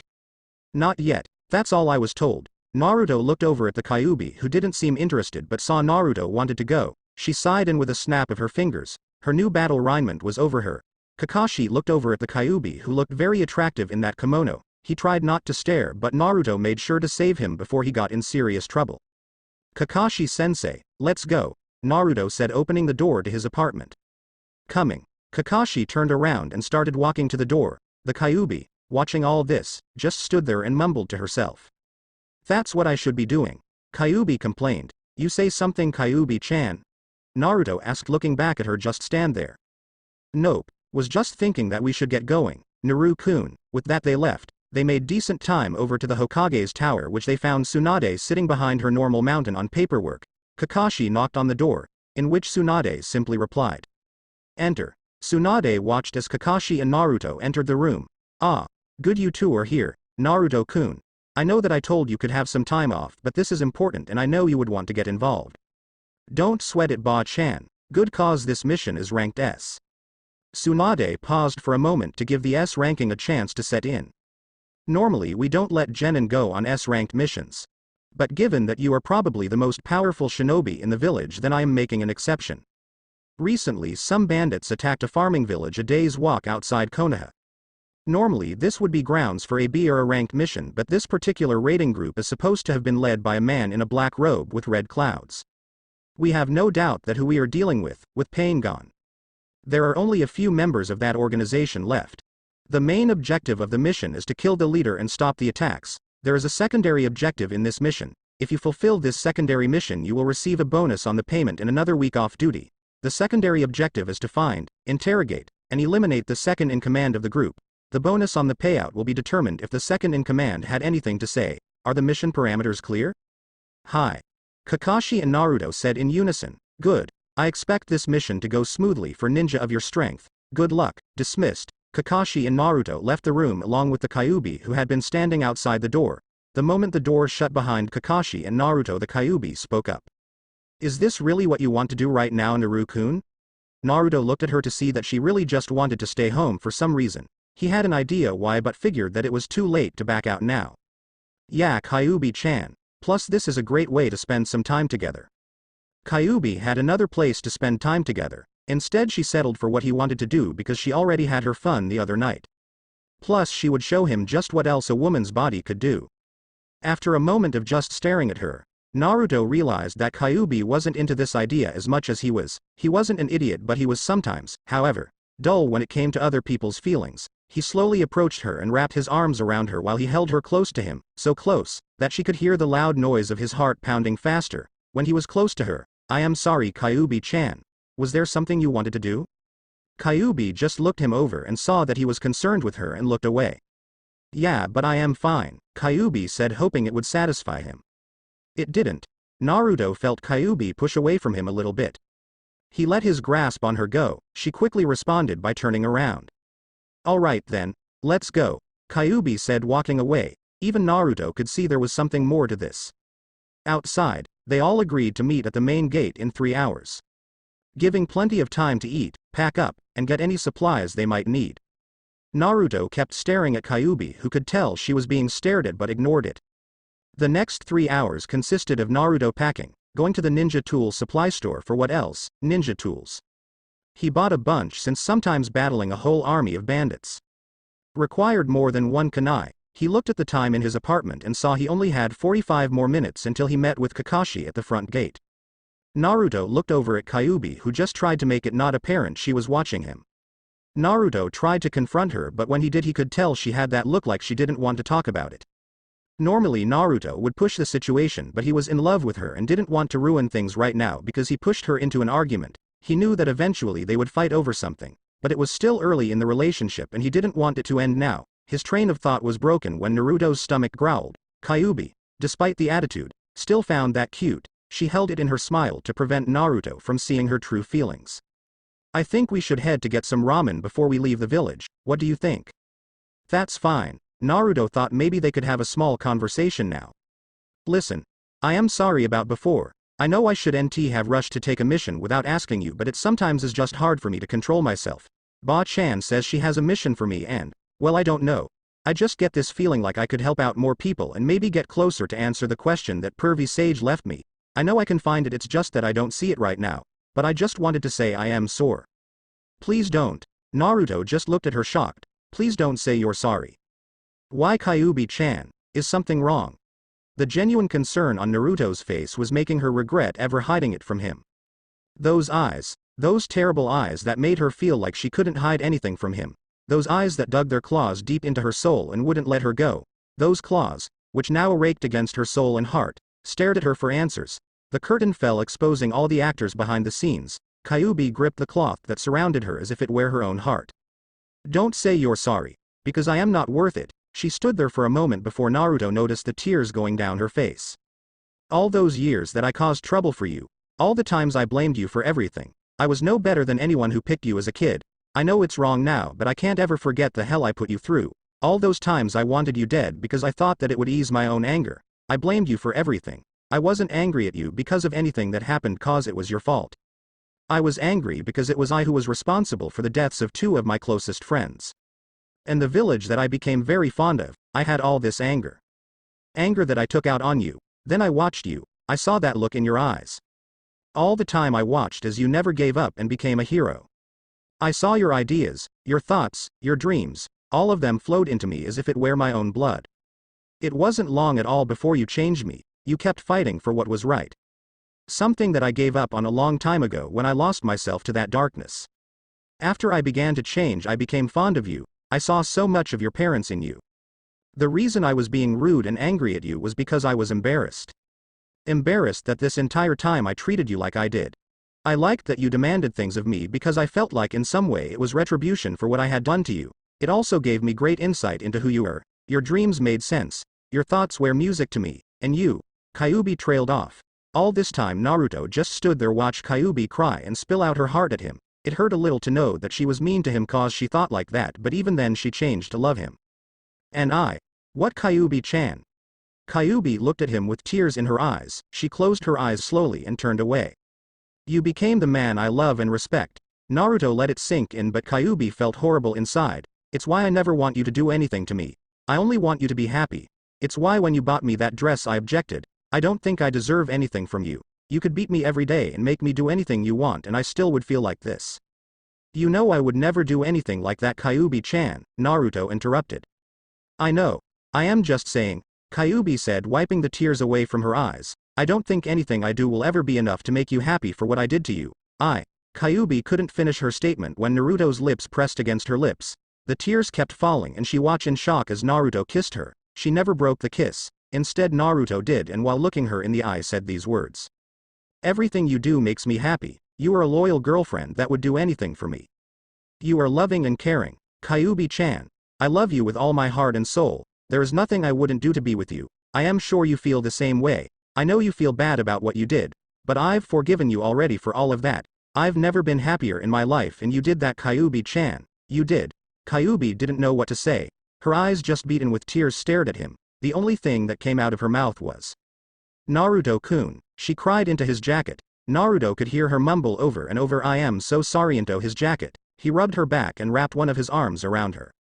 It's okay, Kyuubi-chan. It's okay.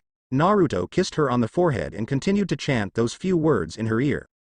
The silver-haired Jonin standing outside Naruto's apartment overheard only crying and Naruto telling her it was going to be alright. Normally he would intrude and see what was going on, but even he knew when to restrain himself. He didn't leave, nor did he want to tell them that they were supposed to leave over an hour ago. He stood there waiting to hear an end to the tears.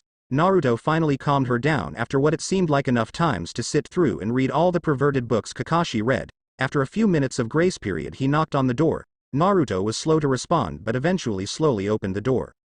Naruto opened the door not expecting Kakashi to be there. Oh.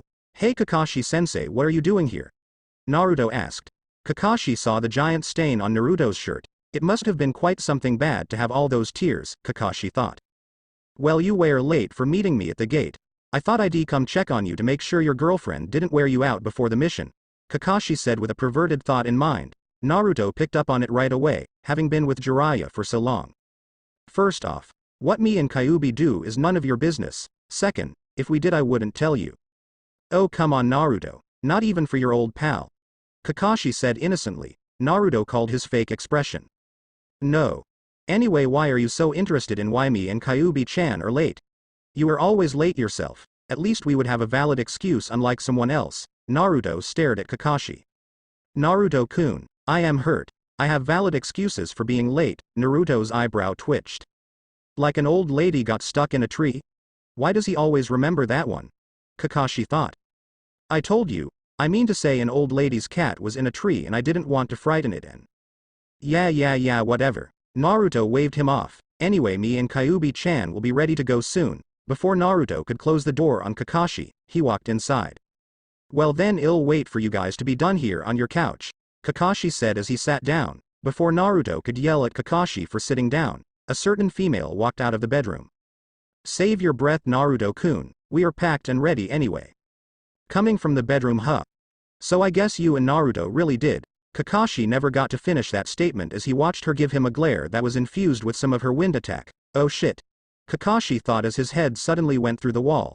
Naruto laughed as he saw Kyuubi use her wind blast to shove the Jonin through the wall. Come Naru-kun. We are leaving. Well meet him at the gate. We'll even have time to stop for ramen, she said with a smile but frowned when Naruto looked back at Kakashi. What about Kakashi-sensei? He'll come around in the next hour or so. Oh, alright. Naruto knew she probably went overboard in putting his head through the wall, but at the same time he knew that Kakashi probably deserved it. After taking a last look at Kakashi to make sure he's still breathing, they walked out of the room and Kakashi said in a soft voice. Why me? Naruto and Kyuubi got to enjoy a nice meal. They sat down, ordered their food and Naruto had his usual 10 bowls. Kyuubi ate too and admitted it was good. It was better than Kushina's old home cooking she used to make. It got her thinking about her old friends and how suddenly their lives ended. She swatted that thought aside. Right now the only thing that mattered was Naruto. She let him pay for the food and went to meet Kakashi at the gate. I still think you should apologize to Kakashi-sensei about putting him through the wall. Then it dawned on Naruto. Hey wait a minute. Who's going to fix my wall? Naruto yelled in disbelief. Naruto started rambling on and on about how the landlady was going to kick him out because there was now a giant hole in the wall. Naruto-kun, she said with no avail. He continued to go on about how he'll end up living in a cardboard box again and, Naruto-kun. She said a bit louder, still nothing. Naruto-kun. She yelled at him, that got his attention. What? Geez, you didn't have to yell so loud. Kyuubi sighed and tried not to get mad. Don't worry about it, it's taken care of. What? How? Naruto asked.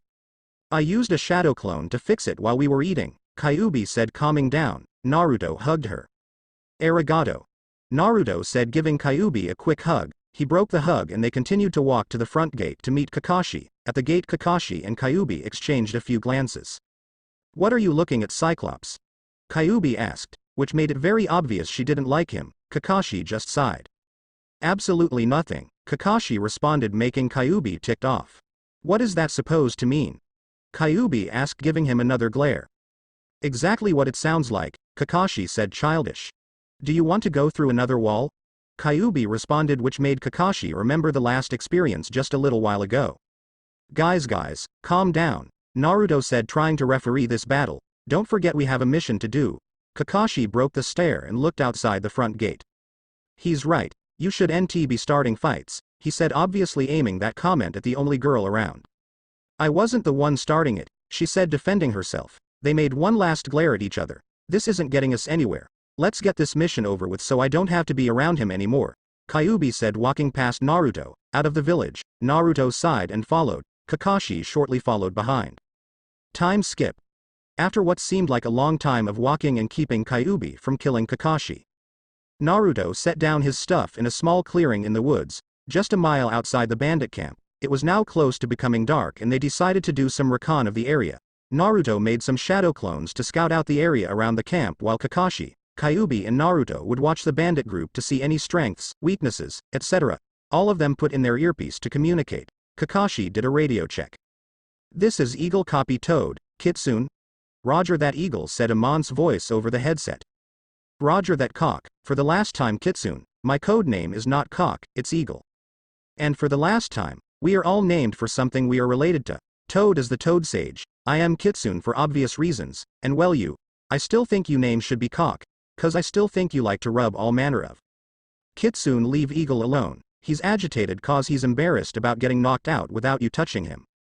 "Yeah okay, I'll leave him alone now." They all split up around the camp, almost a perfect triangle formation. "Naruto-kun, can you come closer by me?" "Why Kyuubi-chan?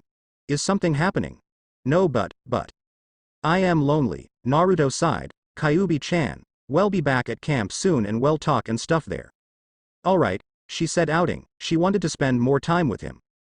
"Good, now that we all feel warm and fuzzy, can we start using the code names again?" Kakashi said, annoyed that they weren't using their code names. "Right Eagle. HN alright, has anyone actually found anything worthy of being talked about over the intercom?" "Well, it's an army, that's for sure. At least 1,000 targets identified. Kitsune, anything at your end?" "Not really, there doesn't seem to be any strong chakra in the area. How about you I mean Eagle," she said, mocking his choice of name. "Hey, I called you the right name, so just shut up and report." "No, I haven't found anything. Keep your eyes peeled for anything." High, two voices said. It was slow and boring. Mostly a lot of guys talking on logs and benches that they made out of wood. Some men were carrying boxes around. There was no sign of anyone with a black coat with red clouds. Naruto yawned slightly as he was incredibly bored at the sight. Nothing out of the ordinary. "This is Kitsune. Is everyone still listening? We still are Kitsune. Something to report? All these men have low chakra, Kitsune. They are bandits, not ninja." "That may be Eagle, but even if they weren't ninja, their chakra is a little bit higher than that of regular bandits. Even if you didn't think that was strange, I noticed that some of these chakra signatures I've seen before." "Kitsune-chan. Do you know where?" "No. Well, Toad's Sanin sensei did take him all over the place, so it is possible some of these people did come across you in those travels. I think some of them are from the village." "Konoha, I mean." The lines went dead. Everyone meet back at base camp. Now, within minutes the three were assembled around a small fire and tents that they called base camp. Kakashi didn't waste a minute when they were all assembled. "We are pulling out," Kakashi said firmly. "What, why?" Kyuubi and Naruto said in unison. Kakashi was quick to respond. "Some of those people down there I've noticed have the same chakra presence of people of the leaf and sand. They aren't ninja, so we could rule out them as missing nin. If they are defectors, then why haven't we heard anything about a huge defect like this from Tsunade-sama or Gara-sama? I am sure that we would have noticed that a large amount of people from Konoha left the village or at least heard about it." "That's true," Naruto said, thinking about it. "Then why are we pulling out, and why do those people down there have some chakra signatures as people from the village?" "We are pulling out because if they aren't defectors, and those really are people from Suna, and we attack or seem hostile to them, we could cause backlash on Konoha." "For your second question, Naruto-kun, I don't know," Kakashi said, trying to remember if those chakra signatures came from civilians or ninja. Kakashi thought hard about the situation. "There are two options I've kept open, but I wouldn't know how they pulled it off." Naruto listened closely. "It is possible someone replicated a chakra signature and put it in a doll of some sort and are controlling the doll somehow. This is the Akatsuki we are dealing with. They have members whose powers we don't know." "And the other option?" Naruto asked. "The other option is that they are being mind-controlled by someone. If Tsunade-sama knew about the mind control and knew that bandits were raiding towns, she may have suspected the bandits were mind-controlled, and that's why our orders are to only kill the leader, so we don't hurt any of the people." "Oh," Naruto said, looking down. "That still doesn't explain why you were saying pull out.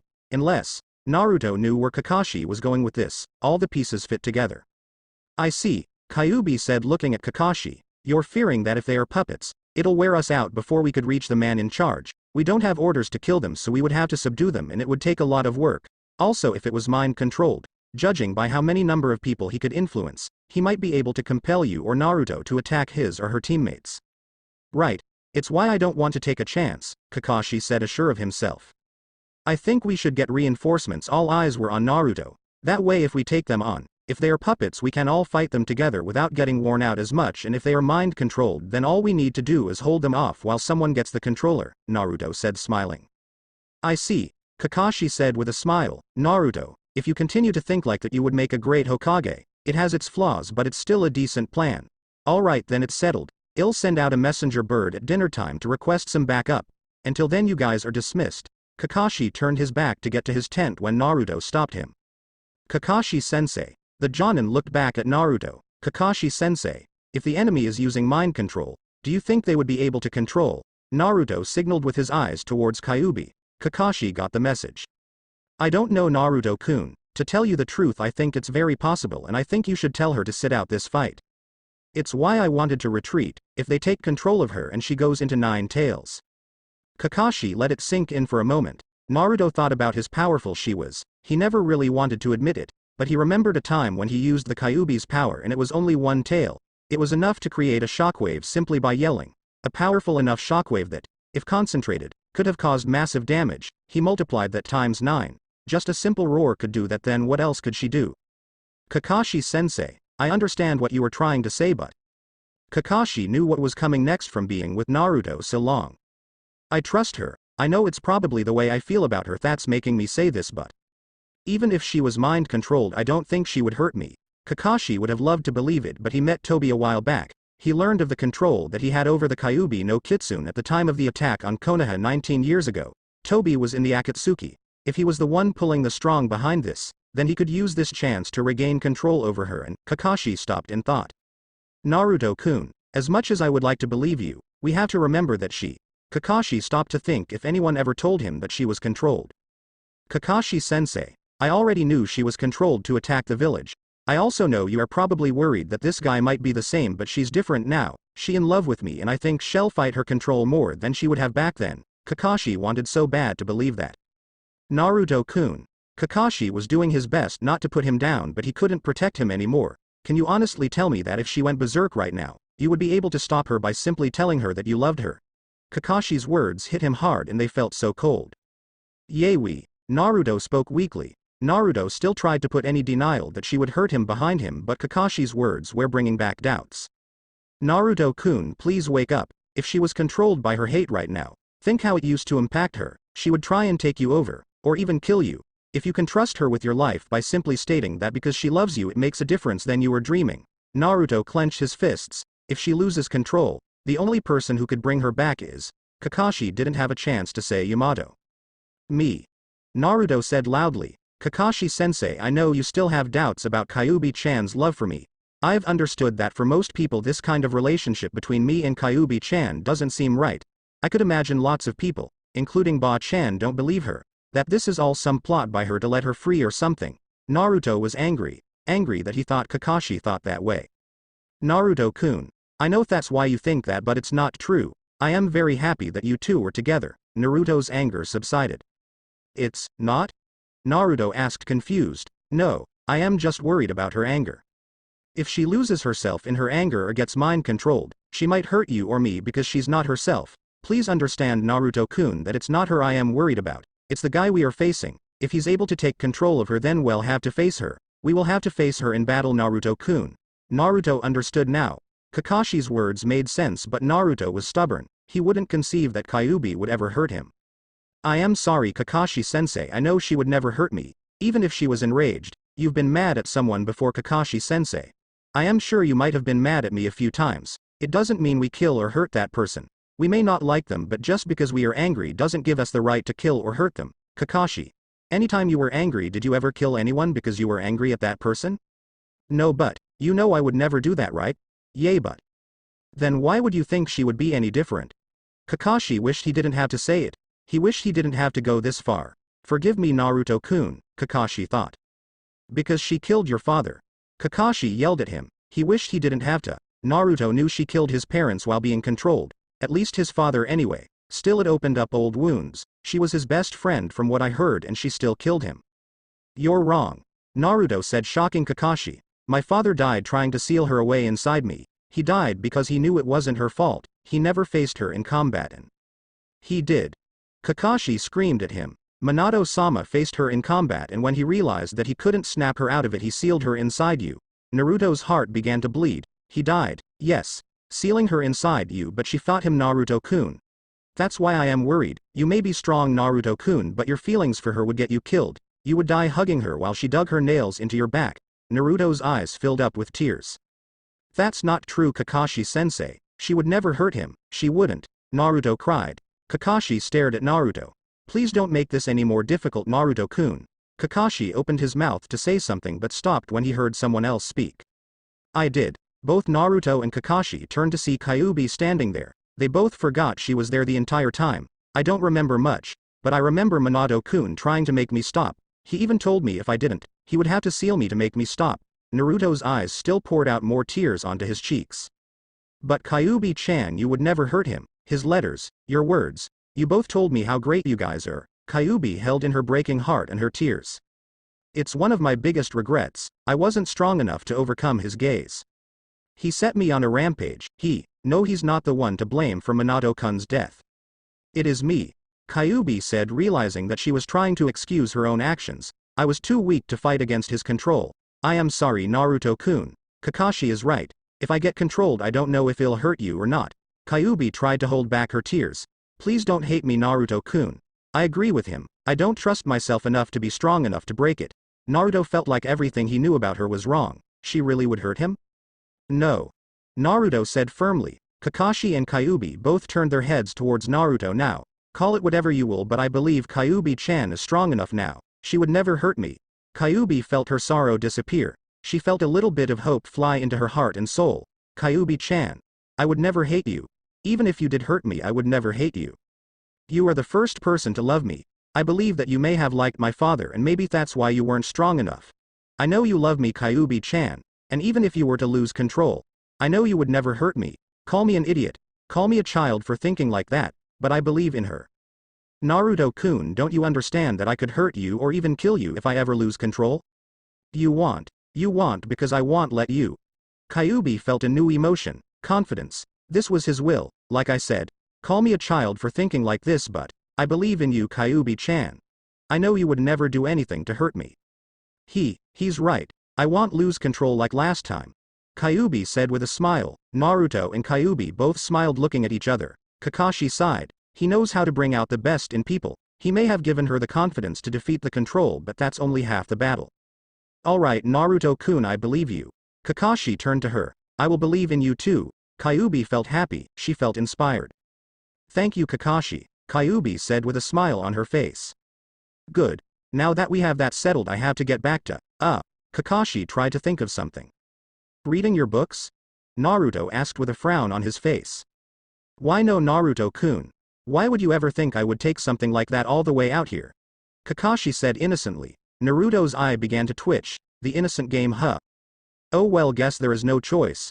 Kakashi was still playing his little act when Naruto reached into his back pocket and pulled out a small book. Kakashi's eyes widened as he recognized the book Naruto was holding. I found this when we were setting up camp. Since we didn't bring it and you said you didn't bring any of your books, then I guess it was left here. If that's so, we can use the pages in this book to start a campfire tonight. Kakashi began sweating in fear. Naruto-kun, don't be so hasty. After all, the person who lost that book is probably wondering where it is. We should find them and give it back to do the right thing, right? Kakashi tried to think of anything to keep him from burning his book. In this case, we need the book to start the campfire tonight. I am sure I can buy the person another book when he comes to the camp looking for it. But Naruto-kun, what about the sentimental value? Naruto's eye began to twitch again, this time in unison with Kyuubi's eye twitching. There is none, he said, throwing the book in fire pit. Kakashi tried to run and get it, but Naruto stopped him. I thought you said the book wasn't yours? Kakashi kept trying to look past him as to see if the book was alright. Since they had not started the fire yet, the book wouldn't be burning yet. It's not, it's just that. Kakashi stopped when he saw Naruto's shadow clone he used for recon to pull out some lighter fluid from the bag. Kyuubi-chan, care to do the honors? The clone said, listening in whole conversation concerning the book. Kakashi started whimpering. With pleasure, Kyuubi said as she started dumping the fluid on the logs. Kakashi watching in horror as some drops of fluid splattered all over his book. Kyuubi blew some fire from her mouth on a stick she picked up off the ground and placed it over the fire pit. No. Kakashi screamed. I won't let you. Kakashi said, making a few hand seals and suddenly dropping underground. Naruto didn't have time to react as Kakashi bursted out of the ground next to the fire pit and grabbed his book. He began rubbing it against his cheek. I swear Daddy will never misplace you again. No he won't, no he won't. While that was going on, Naruto and Kyuubi were staring at him with their eyes twitching like crazy now. After a moment of keeping the book against his cheek, Kakashi noticed both of them staring at him and tried to suddenly become serious. You see, we don't want to know, Kyuubi and Naruto said in unison. Kakashi cleared his throat. Anyway, you are both dismissed. I'll go write the letter now to ask for reinforcements, Kakashi said, turning and walking inside his tent, with his precious book in hand. Anyway, I have to get ready. I am probably going to have to take the first shift, Naruto said, heading towards his tent. It's alright, you two sleep. I can stay up all night. I got plenty of rest the other day. I only need to sleep 12 hours every week. I already got that this week, she said with the last part with a small perverted smile on her face, one that Naruto noticed immediately. Is she still? Naruto's thoughts trailed off and he shook his head to get the thoughts out of his head. Alright, if you're sure, Kyuubi-chan, Naruto said, looking at her waiting for his confirmation. Yes, I am sure, Naruto-kun. With that, Naruto wished her a good night and went to lay down in his tent. After only an hour, Kyuubi could hear snoring coming from Naruto's tent. She watched as Kakashi's light went off about an hour after Naruto's and heard light snoring a short time after that. She looked up at the sky. It's just like when she made 3 shadow clones. One to stay where she was in case anyone woke up, and the other 2 had specific orders. The real Kyuubi walked away from the camp. The leaves were crunched and beaten beneath her feet as she stared at the sky.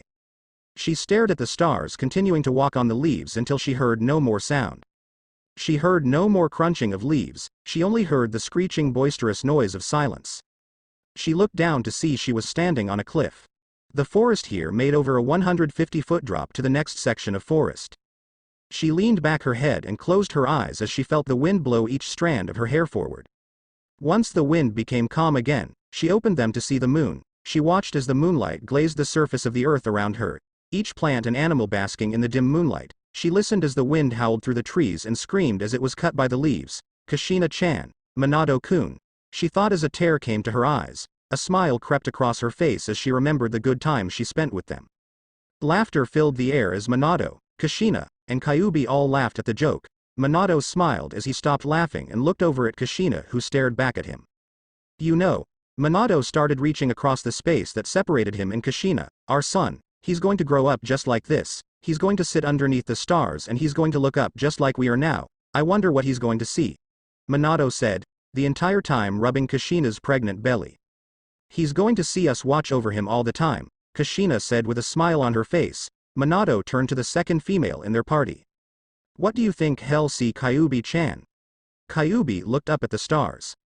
I really don't know. I'll assume he'll see stars just like we do, Kyuubi said, smiling at them, letting them know it was a joke. They all made a know what Naruto-kun said about it not being my fault that you two are dead, but, if I had more control, then maybe. Short laugh. Seriously though, she continued, I think he'll look up to the stars for guidance. He'll wonder what his place is in this world. Kyuubi paused for a moment, and I think he'll turn to you for advice. Minato smiled as he thought about his son. I hope they'll have my head built in time for his arrival because, Minato said, patting the stone beneath him. I don't know if I will always be there for him, and I always want a place for him to be close to me and look up at this sky and know that he's not alone. Both of them looked at him. I want him to be able to look up at the sky just like this and laugh and smile. But it wasn't meant to be like that, wasn't it, Minato-kun?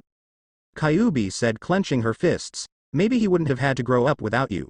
Kyuubi clenched her fists tighter. And maybe you. She stared at the moon a moment longer, then slowly lowered her head, as if in shame. You could have given him all that love you wanted to give him. Tears streaked down her cheeks. She tried to hold in the crying, but she found her body convulsing as she gasped for breath. She fell on her knees. Damn it all. She screamed as she placed her hand over her heart. She raised her fist and then slammed it into the ground. The ground neither flinched nor stirred, it remained as it always had.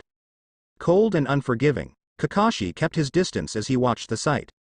He watched as Kyuubi felt her emotions of sorrow and regret. He always knew she was kind at heart somewhere. She too had been shunned after the death of 4th Hokage. And it was believed that she was the cause of it. What hurt the most is that she used to be part of the village, but when it felt betrayed by her, it hated her.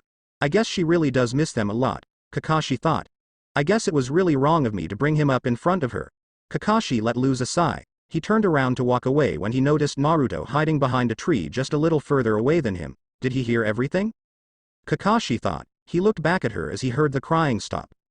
However, she said, looking back up at the moon, There is one thing you left him that he still carries.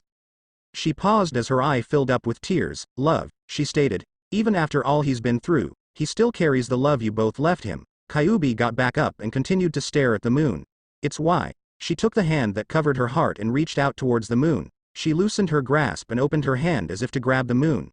Kyuubi smiled as she felt the rest of the memory hit her. I am sure he will laugh and smile a lot, Kushina said, placing her hand over his, and we will give him all the love and support you will ever need, believe it, Naruto-kun. Minato smiled at her. That we will, Minato said, looking up at the sky. Kyuubi watched as they both felt so happy. Kyuubi smiled as she remembered how happy they were. How much love they shared, not only with each other, but with the boy who had not even been born yet. I will carry your love for him too.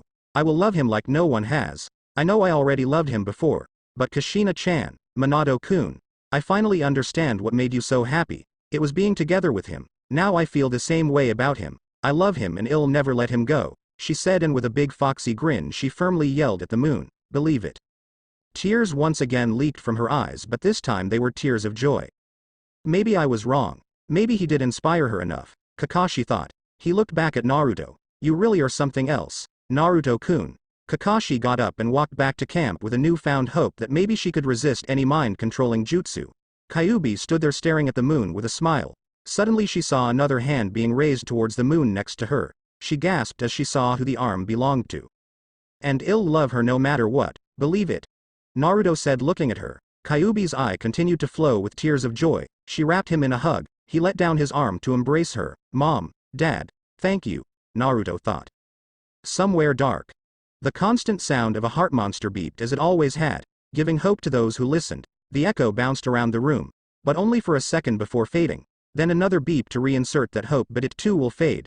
The woman who laid in the bed eyelids stirred as she awoke to the beeping sound. Her red hair fanned out across the hospital bed sheets and pillows. Her eyes wandered aimlessly, trying to find whatever was calling her. But what was calling her? She couldn't remember. She tried to get up but found it painful to try and sit up. Her memories slowly returning as she tried to remember what was going on. She remembered one name and one name only. Yuto-kun, my son, she said weakly. Her eyes widened, remembering the attack that day. The day he ripped her from her stomach and killed her. Then why was she still alive? Why was she here in this room with wires and machines attached to her? Nothing made sense. Then a thought. The only name she knew since she awakened. Where was he? Her eyes dashed from side to side as she called his name. Naruto-kun. Naruto-kun. She screamed as if her life depended on it. Suddenly the door flew open and a nurse, hearing the screaming, came in disbelief that she heard she was finally awake. The nurse stopped when her eyes and the woman in bed's eyes met. You're finally awake. The nurse cheered in excitement. The woman didn't know what she was talking about. Finally awake? Was I dreaming everything? She had so little of her memory. She didn't know why she felt this way about this Naruto person. Nothing made sense. The nurse ran down the hallway and up through the secret entrance in the bottom of the basement in the hospital. The nurse ran past many people who turned their heads to see this nurse running at full speed towards the Hokage Tower.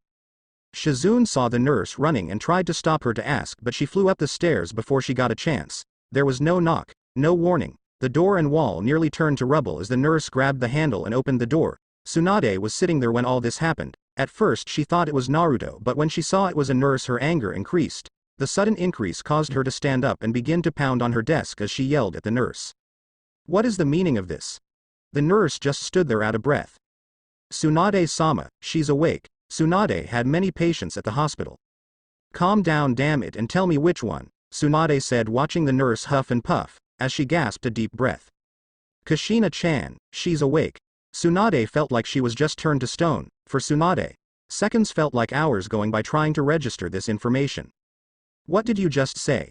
She said softly to the nurse's surprise. The nurse caught a few more breaths and responded. Kushina-chan, she's awake, my lady. Tsunade couldn't believe it. She was finally awake, after 19 years. It had been a long time ago. Jiraiya and Tsunade were told Kushina was alive and they did visit her to pay their respects, but Tsunade felt helpless, not being able to wake her up. Now it seems she finally woke up. She still remembered the day. The Kyuubi no Kitsune is still upon us. Get the wounded back to the hospital and the children and women to the evacuation route. A shinobi barked to his squad as they all went and did as he said. Tsunade was help treating the wounded at the hospital that day. She worked on anything that looked life-threatening. Tsunade wiped the sweat off her brow. Which was unprofessional since she wiped blood on her forehead. It was considered unprofessional because doctors should not be wiping the blood of their patients on themselves. It wasn't sterile and it wasn't right. At the moment though, Tsunade didn't care. She was trying to save lives and hell be damned if she couldn't. After just finishing on one shinobi, she began to wash up and splash some water on her face to clean the dried blood on her forehead. Suddenly a nurse came in and spoke with her. "Tsunade-sama, we have an emergency." Tsunade grew angry. "In case you haven't noticed, everything is an emergency." Tsunade screamed at the nurse. "Please forgive me, Tsunade-sama, I didn't mean it like that. I just meant we had a DOA come in and the man that brought her in was." The nurse didn't get to finish her statement as a man with spiky yellow hair carrying two bodies appeared before her. "Please forgive me, Tsunade-sama, but you have to help her," Minato said. "Sama? Since when did he give me such regards?" Tsunade thought. Tsunade then noticed it was Kushina with blood on her mouth and obviously getting cold, meaning only one thing. Tsunade stopped splashing water and Minato laid her on the floor. Tsunade was frantic. She began to pour healing chakra into her without knowing what areas to do. What the hell happened to her? Tsunade demanded. The kyuubi no kitsune was ripped out of her. Tsunade's eyes widened with shock and horror. "Forgive me, Tsunade-sama. I tried so hard to stop him, but he's that powerful? Is that why she is doing this? That he is making her?" Tsunade asked, still pouring chakra into her. "It seems like that was his plan and we couldn't have been less prepared. He killed every ambush stationed around us and then came after her. After fighting with him, I eventually lost and now she's dead. Please, you must revive her." The ground shook as more screams were heard outside. Minato grabbed his special kunai. "I don't have any more time. You won't see me again, Tsunade, but..." Minato looked down at Kushina's body. "I have faith she will raise our son." "I understand," Tsunade said, focusing on reviving Kushina.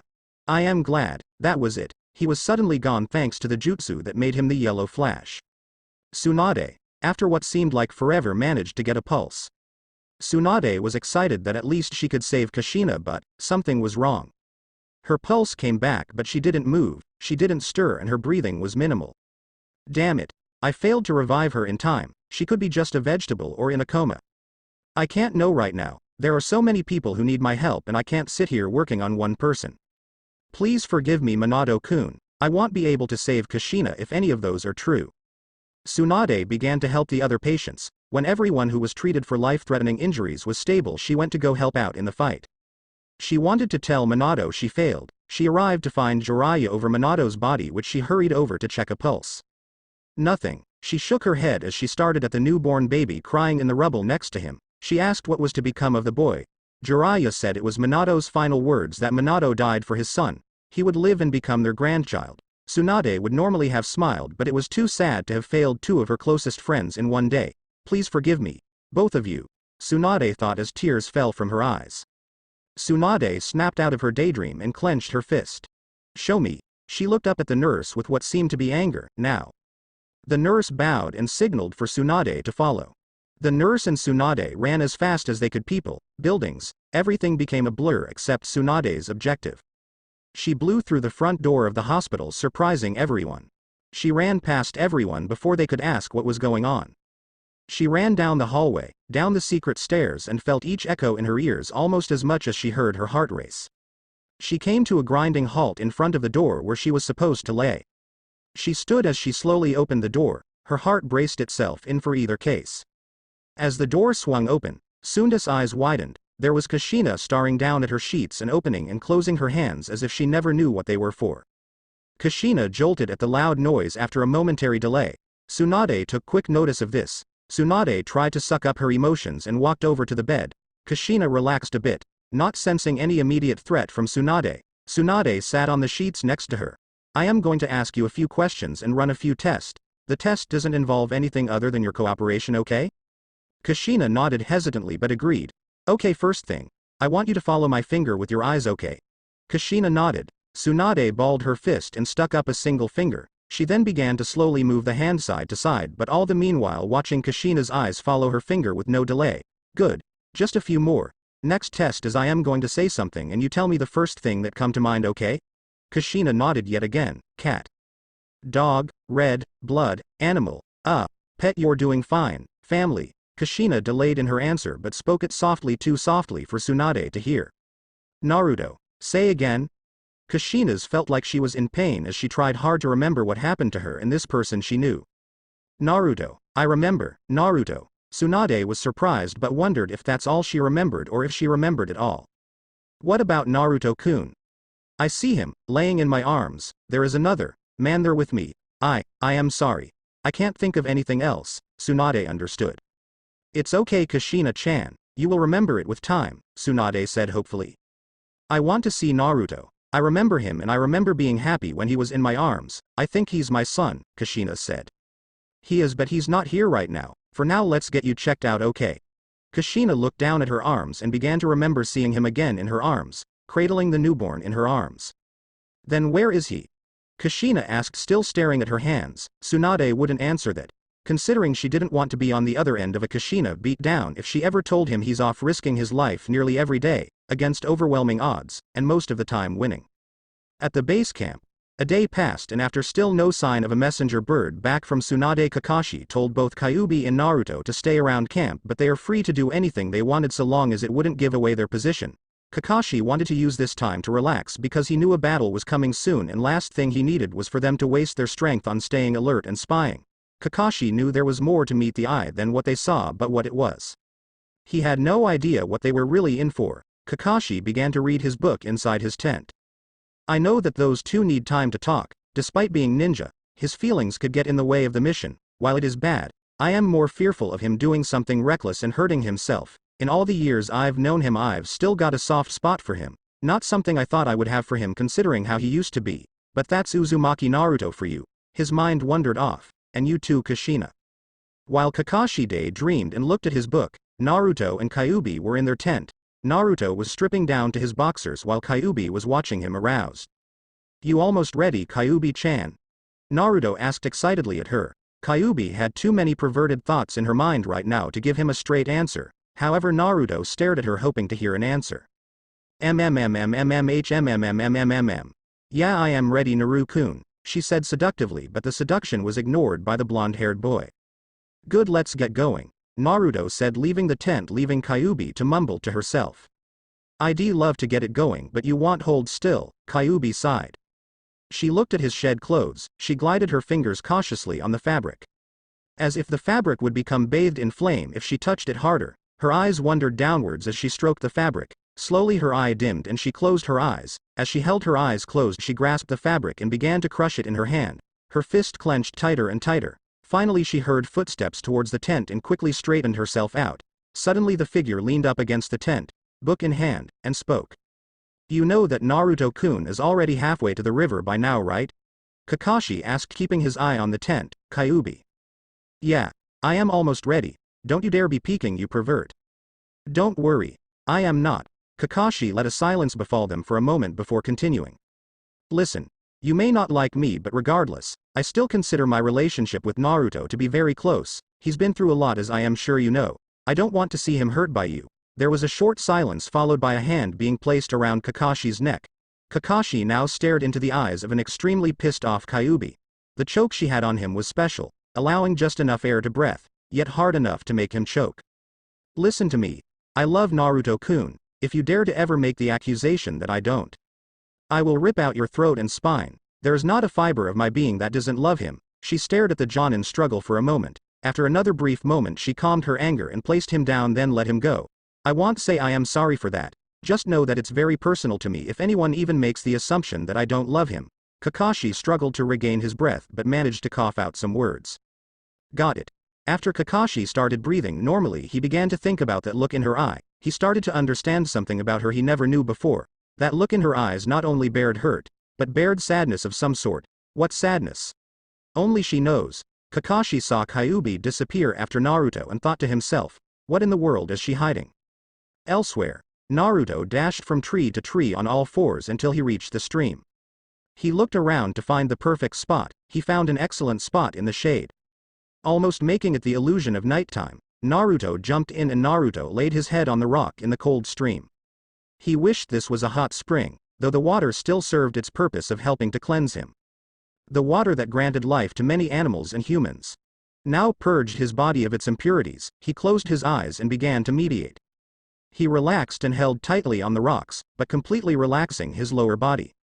allowing the stream's current, though small behind the rocks, try to bring his body with it as it flowed, forcing his lower body to raise slightly. Naruto felt this and kept himself relaxed. Kyuubi watched this from her spot in the bushes. She watched him and began to sneak up on him. Soon she found herself in the water with him and in the same small place he was in.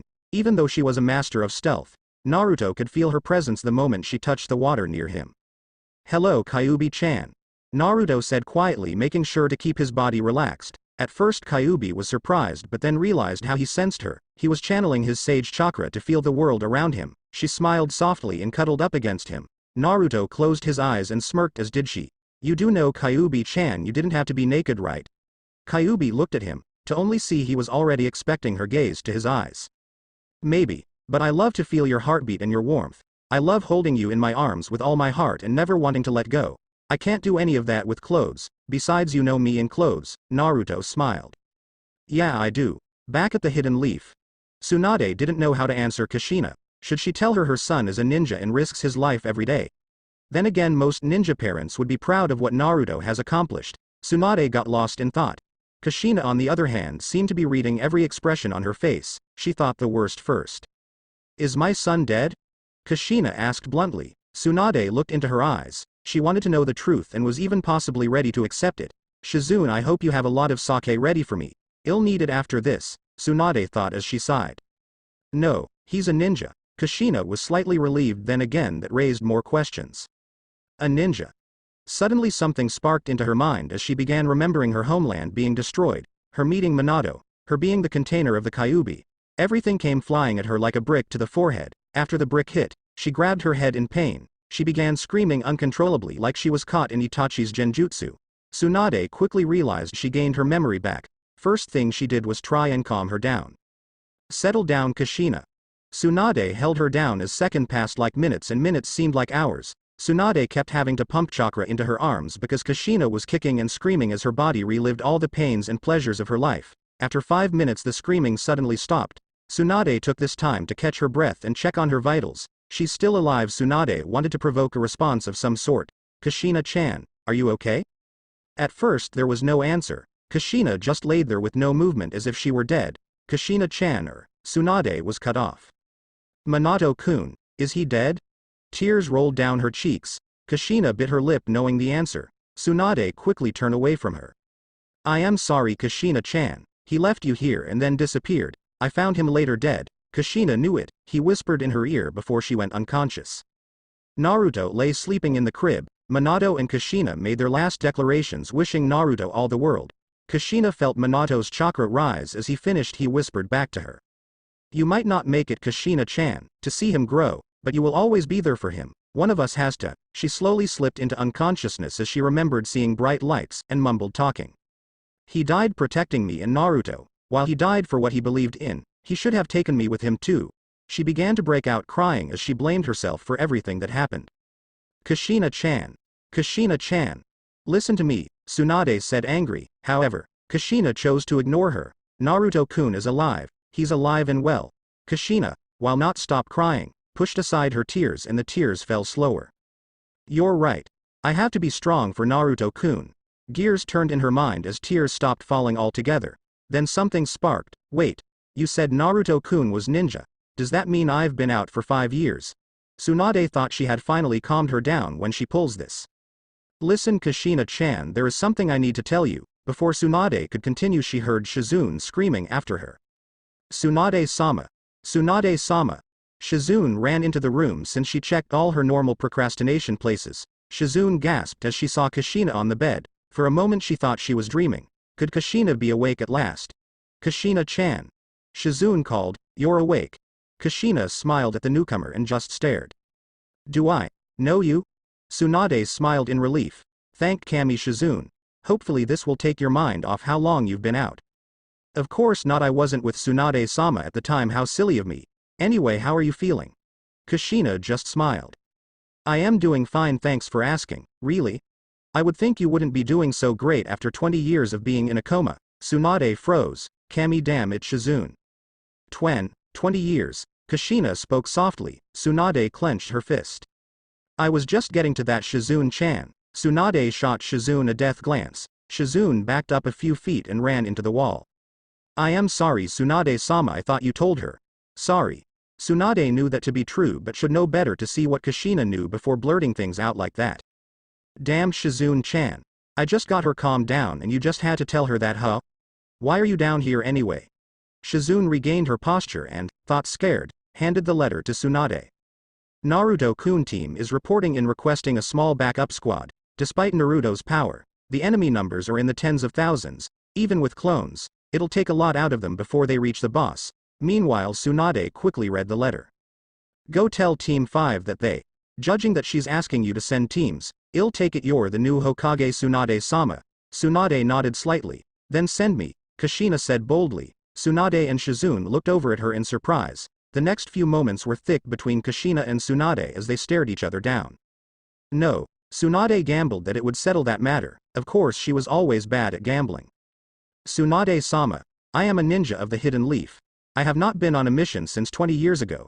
I request this one. Kushina stared at her with such an attitude that reminded her of only one person she and Shizune knew, Naruto-kun. Tsunade carefully played scenarios in her head in which she sent her on this mission. Most of them did not look good. I am still denying your request.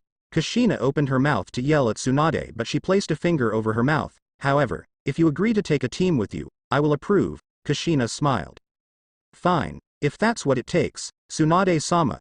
With all due respect, she should be in service or out of the hospital in that condition. Shizune exclaimed. First off, Shizune-chan, all ninja are in service until a Hokage says they aren't or they die. No Hokage ever signed her discharge papers, therefore she is in active service. Considering last time I checked I am the Hokage means I can send her on whatever mission I want. Second, even if I wanted to keep her here under surveillance and restraints, she is as stubborn as he is. She'd be out of here in less than an hour. Shizune knew exactly who she was talking about. Well, she is his mother and all, Shizune said with a mask of smiles. She didn't like the idea but she was right. Kushina-chan, Shizune started. Kushina, excited from the news, turned to her with a confused face. Could you at least let us run a physical on you? Kushina sighed. Will it get you guys off my back? She responded with arrogance. Yeah, Tsunade responded. I was going to ask you the same thing. Fine. Do your tests then, I am going like it or not. Kushina clenched her fist and smiled as she said that. This action made them both start laughing. Kushina was confused when they started laughing. Definitely his mother, Shizune said, walking out of the room. Back with Naruto and Kyuubi. Naruto gazed into the sky, almost getting lost in how vast it is. It was at this time that he noticed something, that his arm was warm and the rest of his body was freezing. Feeling this, he suddenly put his arms around his chest, causing Kyuubi to react. She just distanced herself from him just enough to still keep her body close to him to feel his warmth and yet so far as to see what was wrong. Naruto began to shiver. Speaking of warmth, this stream is cold. Kyuubi just chuckled softly. She figured he was thinking something, then said part of it out loud. She reached over to his pelvis with one hand and with the other pointed it towards the stream as she began to channel fire element chakra into the stream, causing it to warm then steam. He couldn't help but feel slightly turned on by the gesture, however he still nervously smiled at Kyuubi. After the stream was warm, she turned back to him with a smile.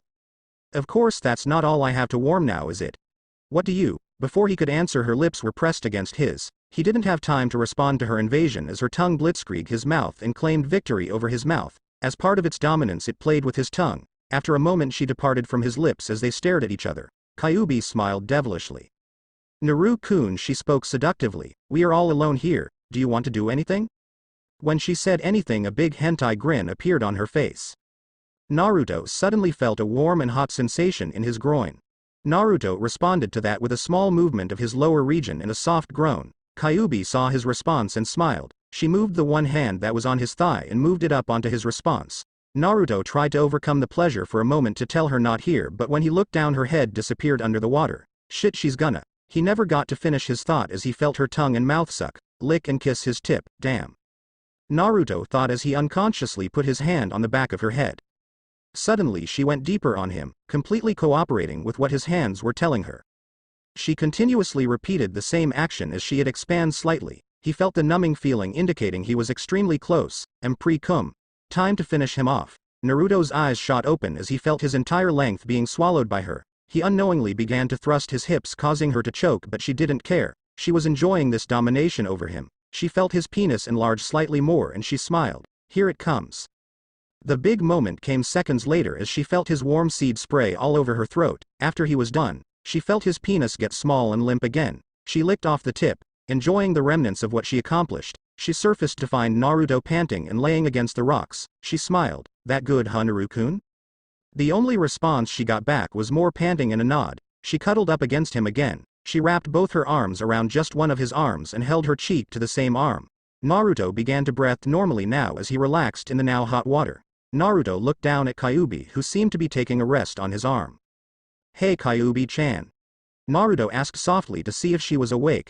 Kyuubi looked up at Naruto and responded. Yes, Naruto-kun? Naruto hesitated. Do you mind if I ask you something? Kyuubi could hear the seriousness in his voice. This wasn't the joke-around tone he usually uses. You can ask me anything. Why is something wrong? Kyuubi thought for a moment that she did something wrong. Her mind filled with thoughts that she might have done. Her thoughts turned to what happened recently. Since he only began acting like this in the past few minutes, then it dawned on her. Maybe she didn't realize it at the time, but maybe she bit down. Her mind turned to horror when she began getting visuals of it. She could see the tiny streams of blood in the water as Naruto above her was crying in pain. No, it can't be. I didn't taste anything. Maybe a soft bite that he didn't like then. Oh shit, what have I done? Kyuubi thought as Naruto resumed with a blush on his face. Naruto turned his face away from her, making her feel horrible. She braced for the worst. Can you have children? Naruto asked shyly. I am so sorry, Naruto-kun, I didn't mean to. Wait, huh? Kyuubi's mindset went from bad to confused. Children? She stared at him a moment. Naruto-kun, Kyuubi asked. Did you say children? Naruto nodded but still looked away from her. Hi. Kyuubi's thoughts flew apart like a firework in the night sky, each flame scattering all around and falling down until they all burned out, leaving only the faint trace that they exists. Her mind settled around one final thought before opening her mouth. Children? Naruto-kun. Does this mean you? Naruto looked down at her on his arm. It was clear to both of them he was embarrassed. Not right now, but I just wanted to know if eventually, yeah, if we could have children. Naruto saw tears come out of her eyes and started to hear her beginning to cry. Naruto started to shudder and regret that. He didn't understand why, but he felt bad. Wait, Kyuubi-chan, what's? Naruto-kun. Kyuubi yelled as she hugged and cried into his arm.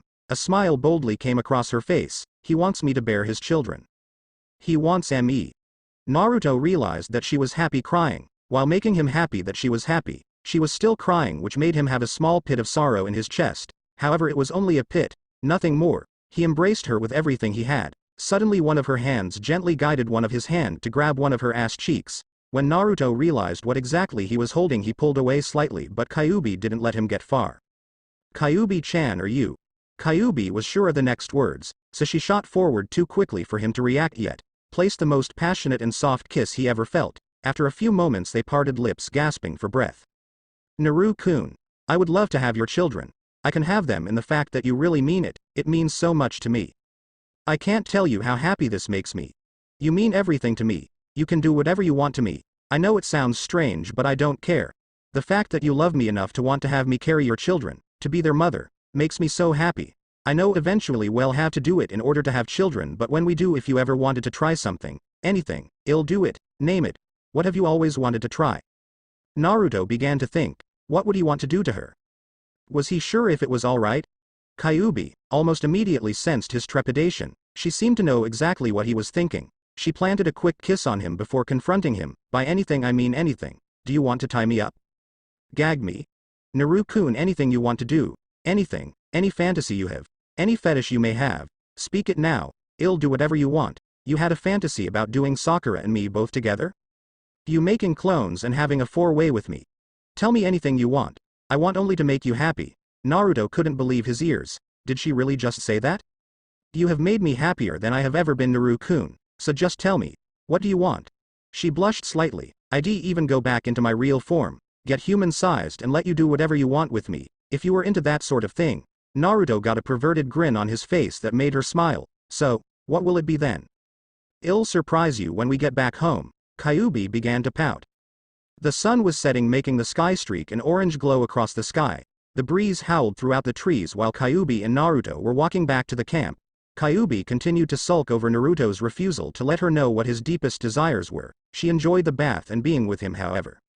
She didn't like the fact he was closing up when she asked him about things. She loved him so much that she wouldn't let anyone harm a hair on his head. Even though he won't tell me right now, I guess I should be thankful for the fact he wants to have children with him. Still, Naruto-kun, I don't mind sharing you for one evening. You mean more to me than anything. You deserve to be happy no matter the cost. You still have no idea how much you saved me. Without you I would still be lost in anger. It was at this point in Kyuubi's thought that she saw the hand waving up and down in front of her face. Hey Kyuubi-chan, are you okay? Naruto asked. Kyuubi put on one of her smiles. Of course Naruto-kun, I was just thinking. Naruto didn't believe her, yet her smile made him doubt himself. They continued to walk and he would constantly look over his shoulder to see her in her deep thoughts again. Naruto started to become worried and concerned. He thought of something he should have done before. He couldn't help but begin to fantasize about one of the things he wanted to do with her. They were about halfway back to camp when Naruto couldn't take any more of his own thoughts. He stopped dead in his tracks and Kyuubi bumped into him. She looked down to apologize when she felt his warm lips press against hers. For a moment she was shocked. As she adjusted to the kiss, his hands swung around her. Embracing her neck and upper back, she felt enough and she began to give him passion back. Suddenly she felt his body moved closer but not stop as she was forced backwards. She kept stepping backwards until she felt the tree behind her force her to stop. However, Naruto wasn't letting that stop him. He continued to press his body up against hers.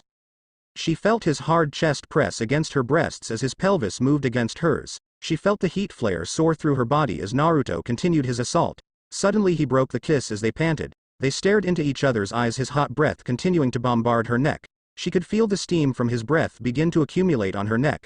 Feeling like she was sweating, she went to resume the kiss but he pulled back. Please tell me. Before she could speak, his lips pressed against her neck. He kissed her neck and sucked gently as he let his tongue swirl around that area of her neck. Then he would move on to another part of her neck and continue. Kyuubi, meanwhile, was in ecstasy as she happily let him dominate her neck. She felt her body begin to rub against him, begging for him to take her. Tell me what's bothering you, he spoke again, moving to another spot on her neck. Naruto-kun, I was just thinking about. Naruto responded, breaking his trail and moving towards her bosom. Her battle kimono had no chance as he unstrapped the sides of it and unlocked it in the back. It fell to the floor effortlessly as Kyuubi moaned from having the cold air strike her body continuously. How much I love you. Naruto started to get hard as he kissed and sucked the top of her breast. Kyuubi began to moan louder as she felt him continuing to go down. The moment she knew was coming came. As he felt his tongue and lips press against her nipple, he parted from her nipple, letting the cold dry air continue its assault on the now even more exposed flesh. What else? He pulled back away from her for a moment. She was about to ask why when she felt two hands force their way through her arms and start pinching her nipples. She moaned as she looked behind her to see the tree had been replaced with a Naruto clone. She didn't realize it because she was too lost in passion, but Naruto made a clone and made one look like a tree. Then she realized something. She turned her head to only see his yellow hair out of the bottom corner of her eye. She looked down to see him open her up and stick his tongue inside. She gasped and moaned in pleasure at the two Naruto's assault on all but one of her weak points. Naruto-kun, if you keep this up, I'll come hard. Hearing such dirty words come out of her mouth surprised him slightly and yet turned him on more. Then do it. She placed her hands over the back of his head as she continued to moan. She felt the Naruto behind her stop his assault on her nipples. She was too lost in pleasure to care, but when she heard him pull off his pants, she just lazily dropped her head next to her to see him naked completely. Before she could confront him, she felt his penis slide into the top of her ass cheeks and begin to rub in between them. Oh dear Cammy. She screamed as the clone once again assaulted her nipple. Only this time his penis was rubbing on her ass. She felt a hard pressure build up inside her as she moaned and begged for sweet release. She began to sweat, making her hair go in a mess as she was brutally pummeled by both Naruto's sexual exploits. She could barely contain herself as she arched her back and let out a howling scream of bliss. After a few moments of the release she was waiting for, she looked down at Naruto, who had a huge smile on his face. Liked it that much, huh? She nodded. Naruto mentally gulped. There was the moment he wanted. Kyuubi-chan, I want you to take it seriously, but could we try something? Kyuubi let a huge smile shine across her face. I thought you were never going to ask Naruto-kun. Naruto was confused. Kyuubi-chan, I don't mean another new position or something, I mean I want to try. My ass. Kyuubi finished for him. Naruto was shocked. I was right, wasn't I? You want to try it anal, right, Naruto-kun? Naruto was still in shock to give a straightforward response. Yeah, I didn't expect you to want it. Kyuubi once again answered for him. Yeah.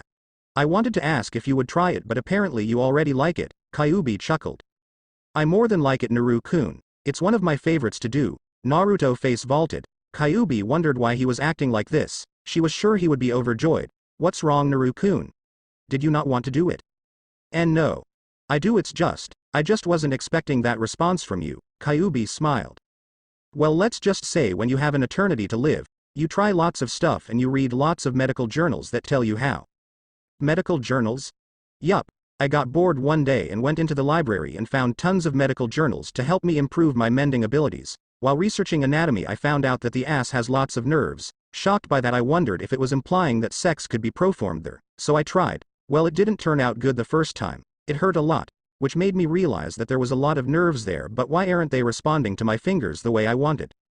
I looked over more medical books before I found the answer. Naruto, who was listening, was fascinated about this. He never knew that much. He didn't know what was making him so curious. The fact that this could mean women could love anal.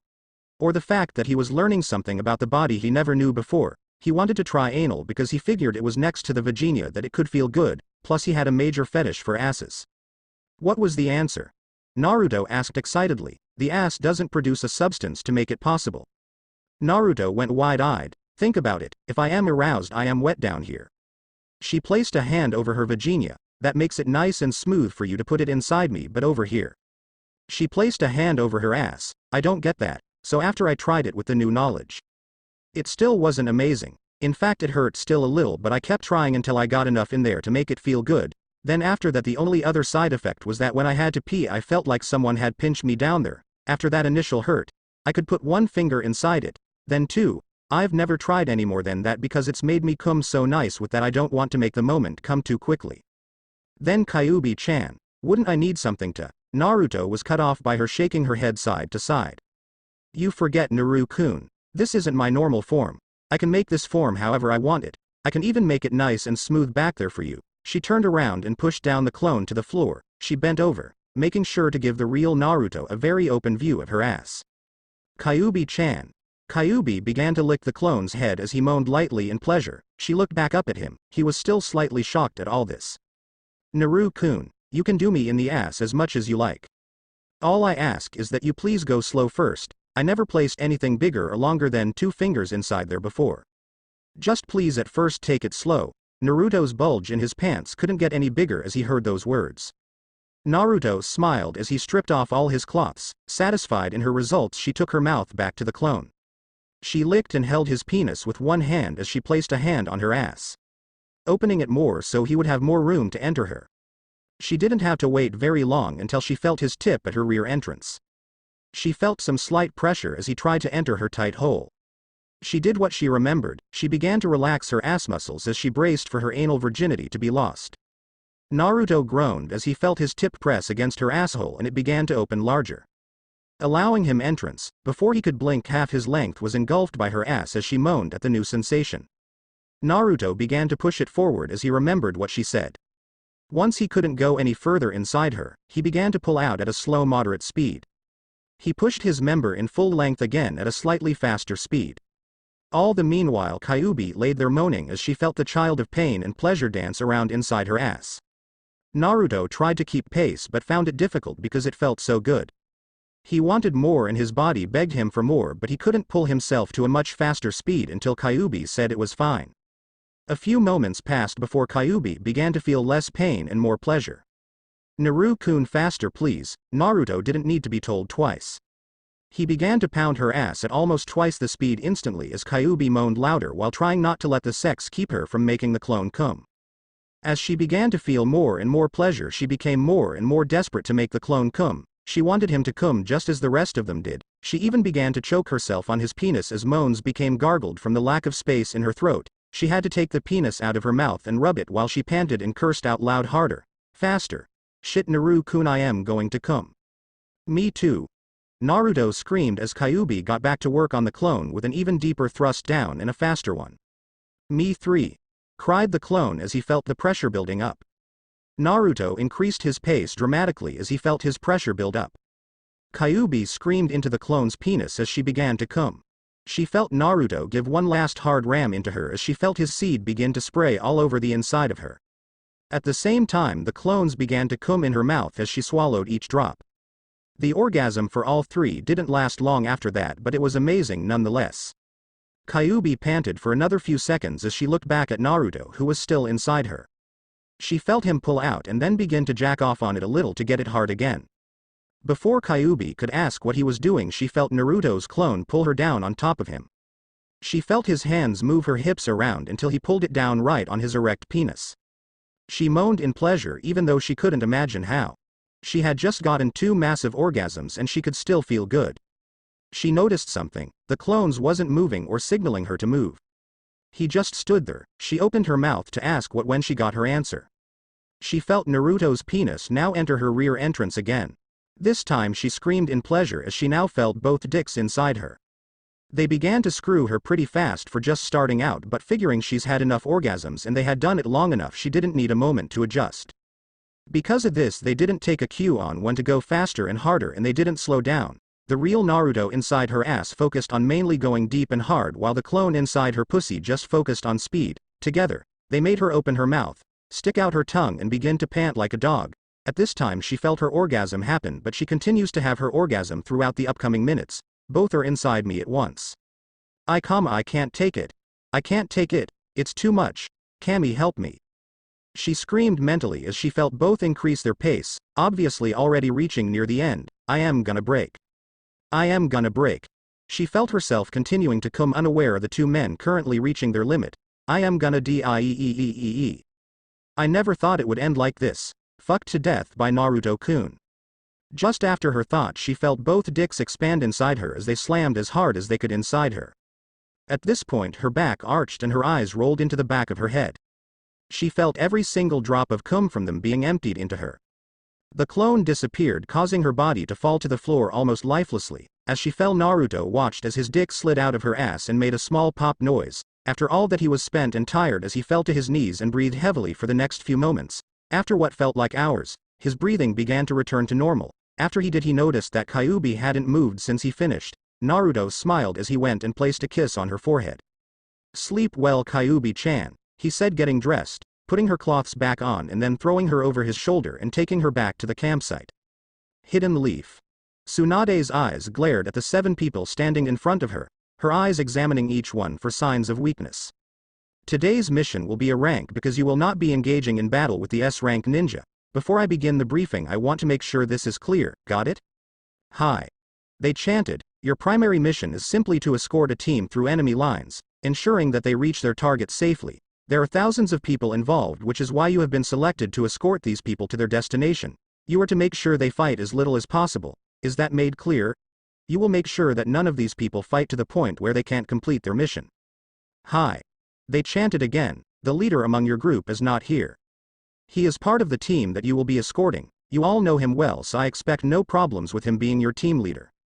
Before I tell you who it is, I will assign specific people for guarding. Sakura-chan, Hinata-san, and Tsunade explained as she took out a bottle of sake. She poured herself a small glass before downing it. Everyone stood surprised because they all knew she drank, but she never did it in front of anyone.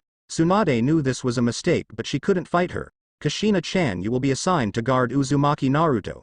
The rest of you, that being Shikamaru-san, Ino-chan, Kiba-san, and Neji-san, will be guarding Hitaki Kakashi. Before she could continue, she saw Shikamaru raise his hand. He placed his hand by his side once she stared at him and stopped.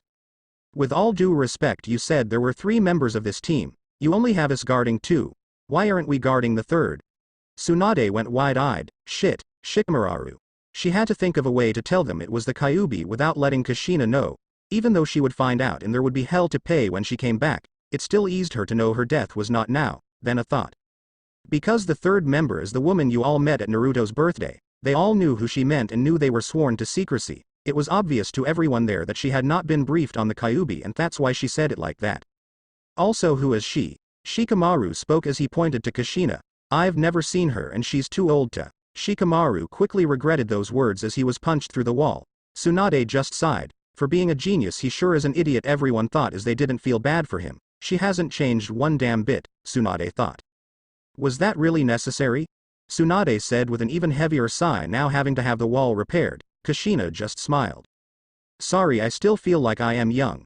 Though apparently I have lost my touch. Normally if I send a guy flying like that he would have reached Suna by now, but it seems like I only hit him into the forest of death. Moving on. Your secondary objective is to capture a few members of the army if you can. We will interrogate them here and hopefully get some answers. Other than that you must be out of the village in less than an hour. You're all dismissed except you, Kushina-chan. Shikamaru stopped in the doorway, holding the handle in his hand. What is it, Shikamaru-san? I know who she is, he said, closing the door behind him. Back with Naruto. Sunset had come and gone as the night began to envelop the land in darkness. The stars kept watch in the night, allowing some light to always rain through. What was a star after all, but another shining light in the darkness? Kyuubi resiliently opened her eyes, wanting to keep them shut but knew she wanted to wake up. She shifted her body to make herself get up. As she tried she heard the sound of something hitting the floor. She opened her eyes and saw only a huge blur. She opened and closed her eyes to clear the picture as she saw a damn towel next to her. For a moment, she wondered how it got there. As she continued to ponder she felt a cold breeze hit her forehead and that's when it hit her. It came from her. She felt her forehead to feel the area of dampness that the towel once occupied. The next question was simple. Who put it there? She felt confused as she knew someone had to put it there and it wasn't her. That's when she remembered being with Naruto. She quickly looked around to see the inside of his tent. She looked down as she saw she was in his sleeping bag. She looked around for the young blonde but found nothing. She watched and heard as the wind blew the tent as she watched the tent tediously defend against nature. She pulled herself out of her sleeping bag to find that she was wearing a pair of black pants and an orange t-shirt. The t-shirt barely fit her and she decided to shrink down a little smaller to make it fit better. She closed her eyes and concentrated, as a sweat began to form on her head. She began to shrink in size. She grunted as she formed herself smaller until she was 5'10". After she was done, her shirt fit perfectly as she walked over to the tent flap and saw a shadow on it. She saw the spiky-haired shadow and knew immediately who it was. She opened it to find Naruto sitting as if he was meditating and yet she heard his breathing as if he were sleeping. She crawled out, unsure as to whether or not he was awake. Stealthfully she crawled out and saw his eyes closed and his breathing was steady. She couldn't tell by this way either if he was sleeping or not. She looked over at the nearly full moon and began to stand up and walk away from the camp. Naruto flicked open one of his eyes and watched her walk away from the camp. But not before looking back to check on him. He made sure she didn't see his eye open before he stood up and followed her. He jumped from tree to tree as he very carefully followed her. He knew that she probably knew he was following her but didn't want to make it obvious in case she didn't. She stopped at the same spot as the other night at the edge of a cliff as she stared into the forest wilderness. After a brief moment she looked up, throwing her eyes upon the moon. She stared intensely at the moon with her scarlet eyes. As if to burn them with the sheer intensity, she stood perfectly still as she gazed. Almost, her flaming orange and red hair as it blew in the wind, making the appearance of a wildfire that could not be tamed. She could sense him. He had followed her here like he did one other time ago. She closed her eyes as she began to feel everything around her. It was then that her eyes opened to peer down at the ground next to her to see a black dead rose which obviously was an eyesore in the whole forest of vibrant colors. She knelt down next to the flower, examining it as a doctor would examine her or his patients. She closed her eyes and took in a deep breath as she held the flower in her palm. She began to channel her chakra into the flower as it began to magically regrow its petals, then its leaves, then its color. She opened them to find a beautiful red rose staring back at her. Naruto stood in amazement at her powers. He knew she could heal him in small doses but he never knew she could heal other things. She carefully pulled away, admiring her work. The rose was once again whole and in full bloom. I didn't know you could do that, Kyuubi-chan.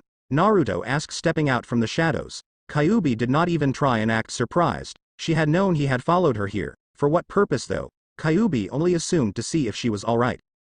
I can do many things that might surprise you, Naruto-kun. Yeah, like a couple of hours ago. Kyuubi blushed and chuckled. Yeah, like that. Speaking of which, does it hurt? I would imagine it would, having something like that inside it. No, it doesn't. It's a little sore but it'll clear up soon. Oh, sorry about that. Kyuubi finally decided to turn to him and look at him. She let a smile cover her face. Don't worry about it, Naruto-kun. It's a good type of sore. If you say so. Kyuubi nodded her head. Also, why do you like coming up here? This is the second time you came here at night. She couldn't tell him the truth and yet she would tell him a truth. Even as the world's strongest Biju, the Kyuubi no Kitsune, the natural disaster, whatever you want to call me, I still enjoy looking over on just how beautiful everything flows in the world, most of the time anyway. What do you mean? Kyuubi looked back at him, she sighed, she turned back to the moon, allowing her gaze to once again try to penetrate it. War, death, disease, famine, murder, suicide, these are all natural ways to die. Humans will always fight with another, so wars can't be avoided. Living to an old age is naturally a natural way to go. There may be someone in the world that is hungry and that eventually will die. People might be corrupted and be turned against another in an act called murder. Death by another human isn't peaceful, but it is natural. Suicide, while no one likes to talk about it, it's basically murder of oneself. How they do it, however, is how they are missed. A soldier in battle who stands in front of a kunai, knowing he will die, just committed suicide, however it was considered heroic. In the case of Kakashi's father, it's still natural but it's not heroic. Kyuubi paused to see his reaction. There are, however, few times that people try to extend their own lives or live forever. These cannot happen. It may sound cruel, but every human on the earth cannot live forever. It's embedded in everyone to live their lives, and pass along their knowledge to the next generation. How they do it is up to them. So what did you mean how everything flows? You still didn't answer that question. As the balance between these is preserved, nature is allowed to flourish to feed the people in it. The amount of space for a village or town is proportional to the amount of people inside it. However, when it's not balanced and people are allowed to live forever, then with the increase in the number of humans requires bigger towns, more food, more water, more everything. However, because those people cannot die, they continue to add to the population, causing even more food and water to be consumed. This causes a destruction of nature as the number of people that are immortal grow. So you see why I needed to explain the first part first. Nature can balance because what each person's body takes, it also gives back. What do you mean? Naruto, hearing all this, was still learning things. Naruto-kun, I think now is not the time or place to discuss such views, Kyuubi responded with a smile at him. Alright. Naruto drew out sluggishly. Then what shall we talk about? Naruto asked, walking next to her. Why don't we discuss you? Naruto looked at her in surprise. Me? MMMHM. Kyuubi responded. What about? What are you thinking? Naruto thought about it a moment. I am still constantly thinking about how to bring the peace Jiraiya-sensei always wanted. Kyuubi lowered her head slightly, causing Naruto to wonder what she was making that look for. Kyuubi-chan. Kyuubi snapped out of it and just smiled. Oh Gomen. I just was thinking was all. She played with a smile on her face. I hope you find that answer, Naruto-kun. Was there anything else that you were thinking about? I guess how much I like spending time with you. The only problem is I really don't like doing it like this. This piqued her curiosity. What do you mean, Naruto-kun? Naruto looked down at the floor. The sky and watching over this reminds of when the villagers would chase me and I would hide on top of the monument to get away. Kyuubi regretted ever saying anything once she heard his answer. I am so sorry, Naruto-kun, Kyuubi said, wrapping him in the warm hug. She could feel her emotions becoming hurt as she felt herself recalling all he went through as a child. You have nothing to be sorry for, Kyuubi-chan. Suddenly she squeezed tighter. I have to be, Naruto-kun. It was never your burden to bear. It was never your job to take that burden. Her face became the same as before, as if she knew something like a painful truth. She continued to try and console Naruto by apologizing. Naruto knew there had to be a connection to the two faces she made. The real question was, what was she hiding? Kyuubi-chan. What do you mean by that? By what? Kyuubi asked, continuing to cry into Naruto. By it wasn't my job to bear that burden. Kyuubi's heart stopped as she went wide-eyed. It wasn't until he said that she realized just what she said. Naruto-kun. I can't tell you that. Can't tell me what? Naruto pushed the subject hard. There was no way he was going to let her walk away from this conversation. Naruto-kun. Please believe me when I tell you I can't say anything. It's one reason why the Biju are here. No one is really supposed to know what the Biju are here for. It's nothing against you, Naruto-kun. Please don't hate me. Kyuubi-chan, I would never hate you. But, Kyuubi-chan, is it true? Kyuubi got confused. Is what true? That the Biju are here to take the burdens of the world. Kyuubi went wide-eyed and gasped. She said too much. No one was supposed to know and she blew it. However, she couldn't cover up her blunder. Therefore there was only one thing to do. Hi, it is. Thanks for watching.